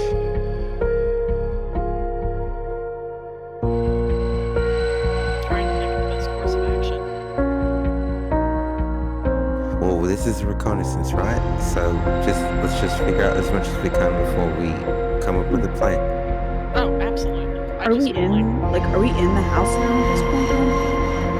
If you're at the doorway, it's like all 5, 6, 7 kids. I think some of you are in, some of you are still out. You know, you're just in that doorway.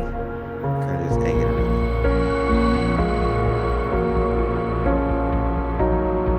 I mean, we're already here. Tell me what you want to roll and what you want to.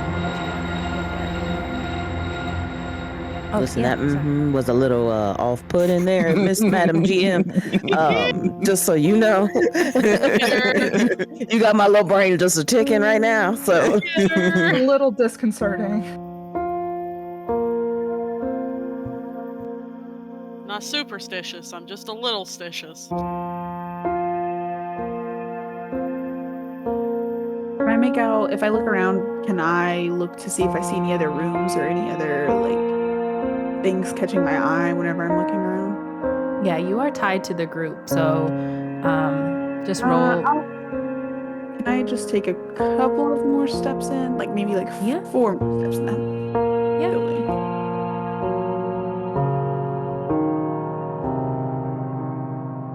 And Is then that can a I use... leaf on this? Yeah, it's a monastery set. Aw. Yeah, you can use adversity tokens. Now, if you want, I'll say this: if you want just what you see in front of you with a couple steps in, you can expend 1 adversity token. If you want to see more, like leaning really in, the DC is like a 15. I'm gonna use the 9 that you have here. Yeah, that's fine. Yeah, I'll just use an adversity token. I just wanted to know the layout of the house a little bit better and see what I could see, like, based on that.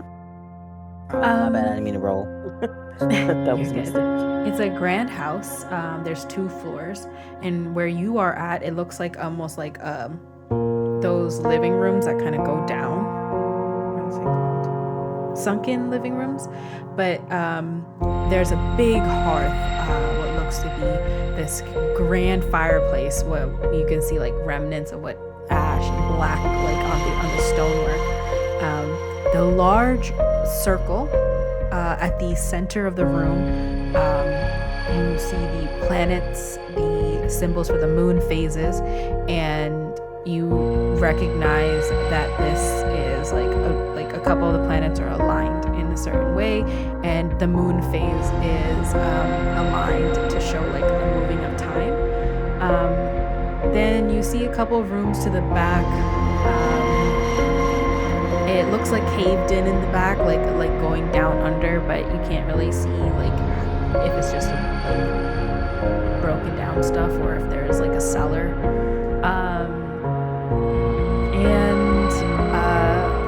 You see the same little imagery that's on the walls, the same three things that Quinn just saw, the what looks to be like water spouting out, and then the very same door that you were all just standing around with the same script. It just looks like a little image of it, and the last one looks like a circular portal.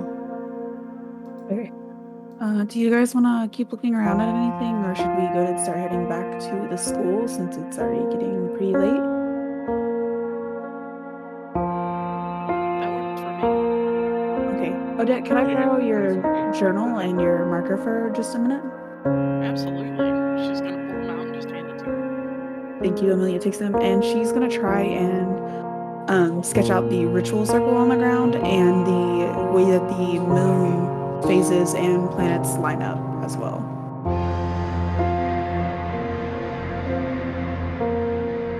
She is no artist, so just somewhat of a scratched out reference to go back to. Yeah, I just couldn't imagine. agree more. Does anybody else want to check out anything else? Cora, is there anything else that you want to check out before we head back? Nope, she is very ready to go. I would like to do one more thing if it's okay. Can I look at the fireplace and see if there's anything like in the ashes or the soot, like any like papers or anything that might have been like burned?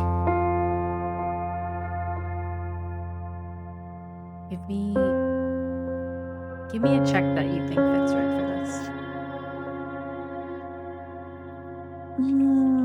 I'm gonna do grit just because she's like, I mean, What would probably stand? Yeah. like getting down like and like shuffling like through the actual ash and stuff to see if she gets anything.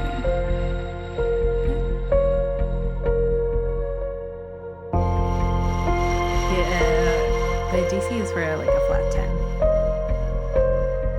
Yeah, I'll just take my adversity points, my adversity tokens. I have a ton of them. Does anybody want to help before I take their points?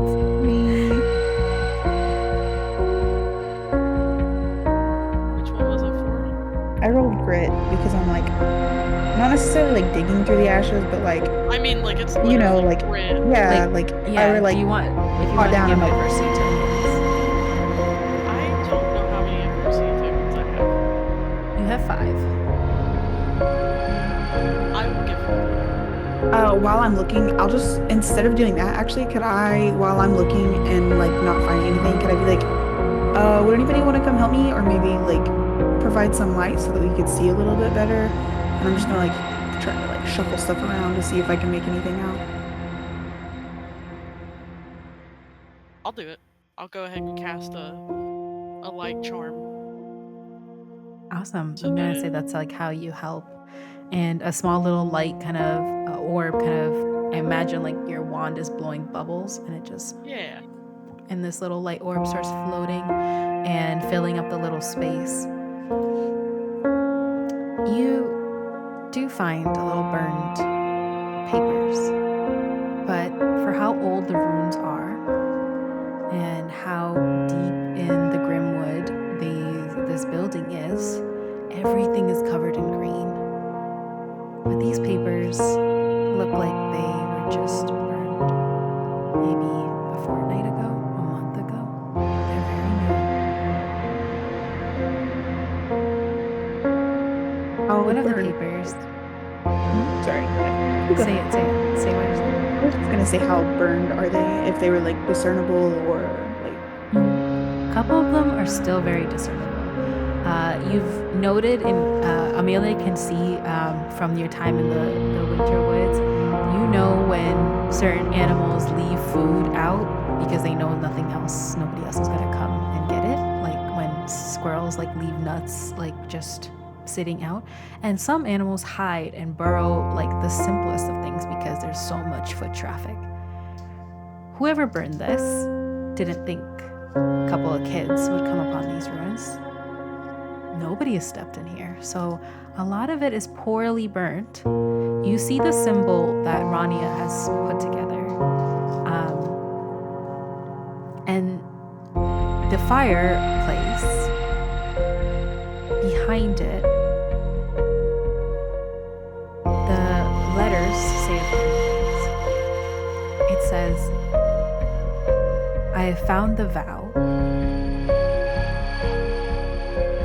I have not seen the purse, and I don't know how to break it." There are 3 seals. It's really funny. The first one was just right here. And it was simple. And then there's like writing that's been burned away. And it ends and says, "The first seal is the seal of shadows. And it starts right in this home. And all I have to do is disrupt the balance of light and dark. I'll send word after I've done it. And then we have to get work on the last 2.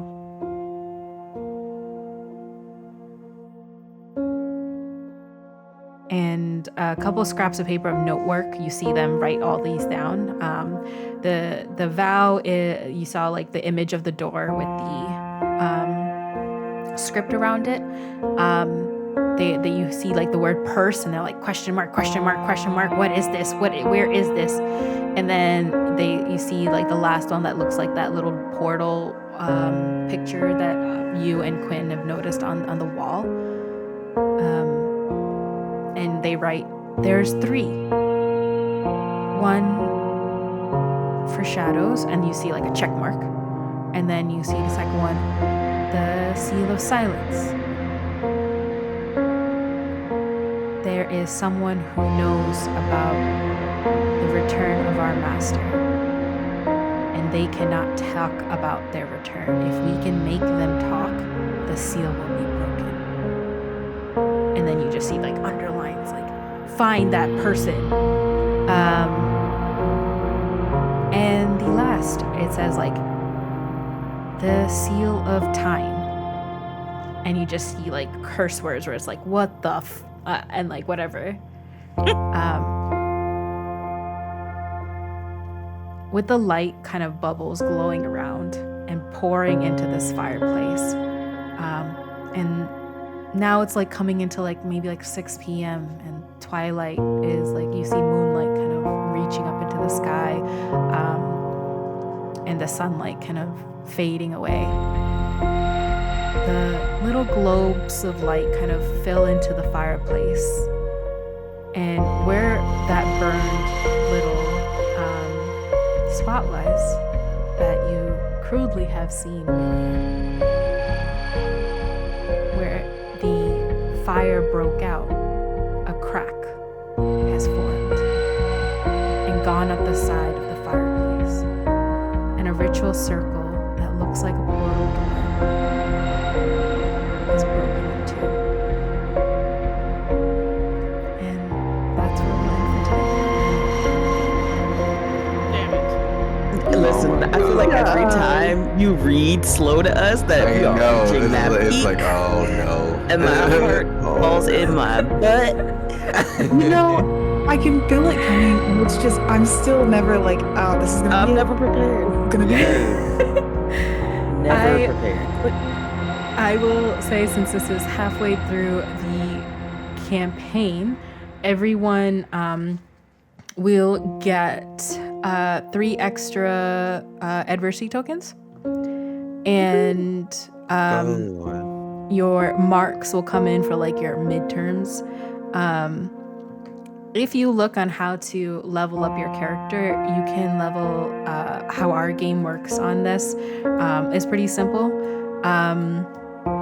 So what I want you to do is when you have up to 6 adversity tokens, you can do one of the following advancements. You can upgrade a trait by +1. So that means any of the stat points you can add a +1. If you have a favorite subject already, if you have a favorite these are choose one of these options. Upgrade a trait by +1. Get a favorite subject. That means that, God, what is it again in Kids on Brooms? It means that you, for any checkpoints that relates, like magic that relates to that type of subject, you get a +1. Does that make sense? Yeah. So if you have like, either you upgrade one and that's like a +1 you keep forever, like you're good at this, brawn +1, right? Or you've been learning a lot of like temporal shadow magic for the last like couple of months, and so anytime you do magic spells with temporal magic, like temporal shadow stuff, you note it down like I have this is my favorite subject, +1.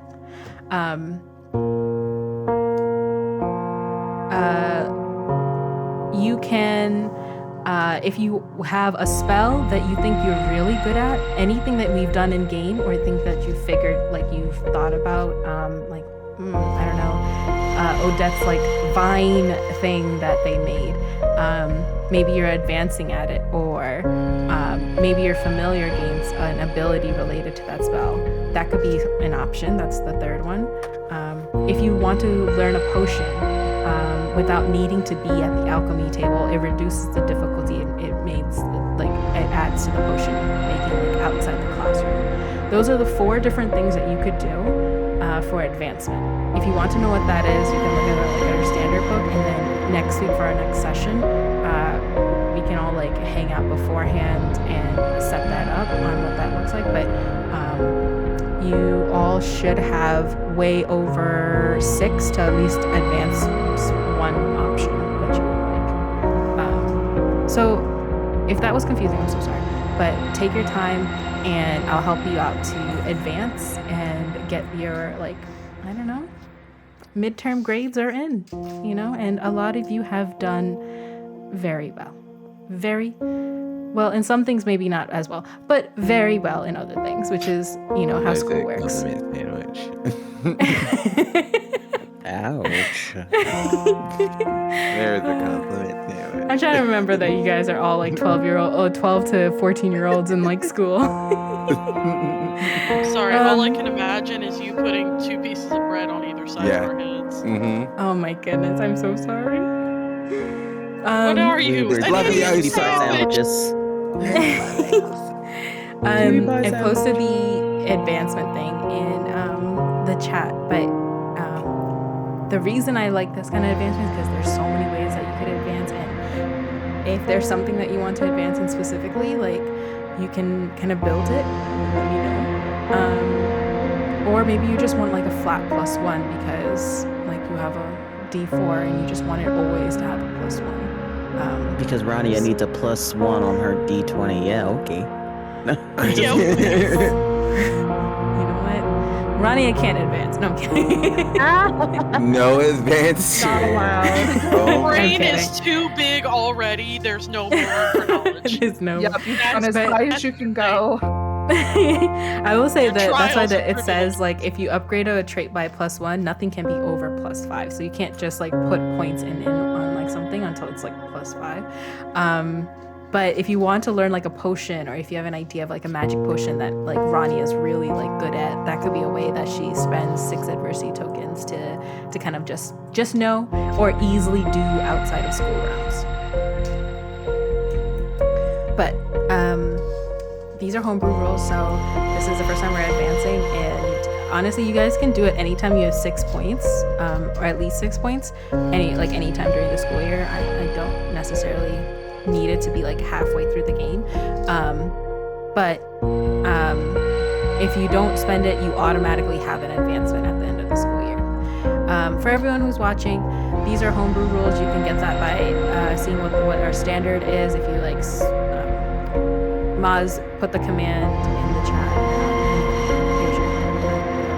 And as usual, we'll be here next week for session 7. And yeah, I hope y'all had a lot of fun. I'm sorry for all the lore dumps. I'm trying to piece everything together, and I just realized we only have 8 sessions, and I just completely. Don't apologize for art. Come on, it was amazing. Scrumptious. I will Loved it. do more. Don't even try me. Do For it. sure. For sure.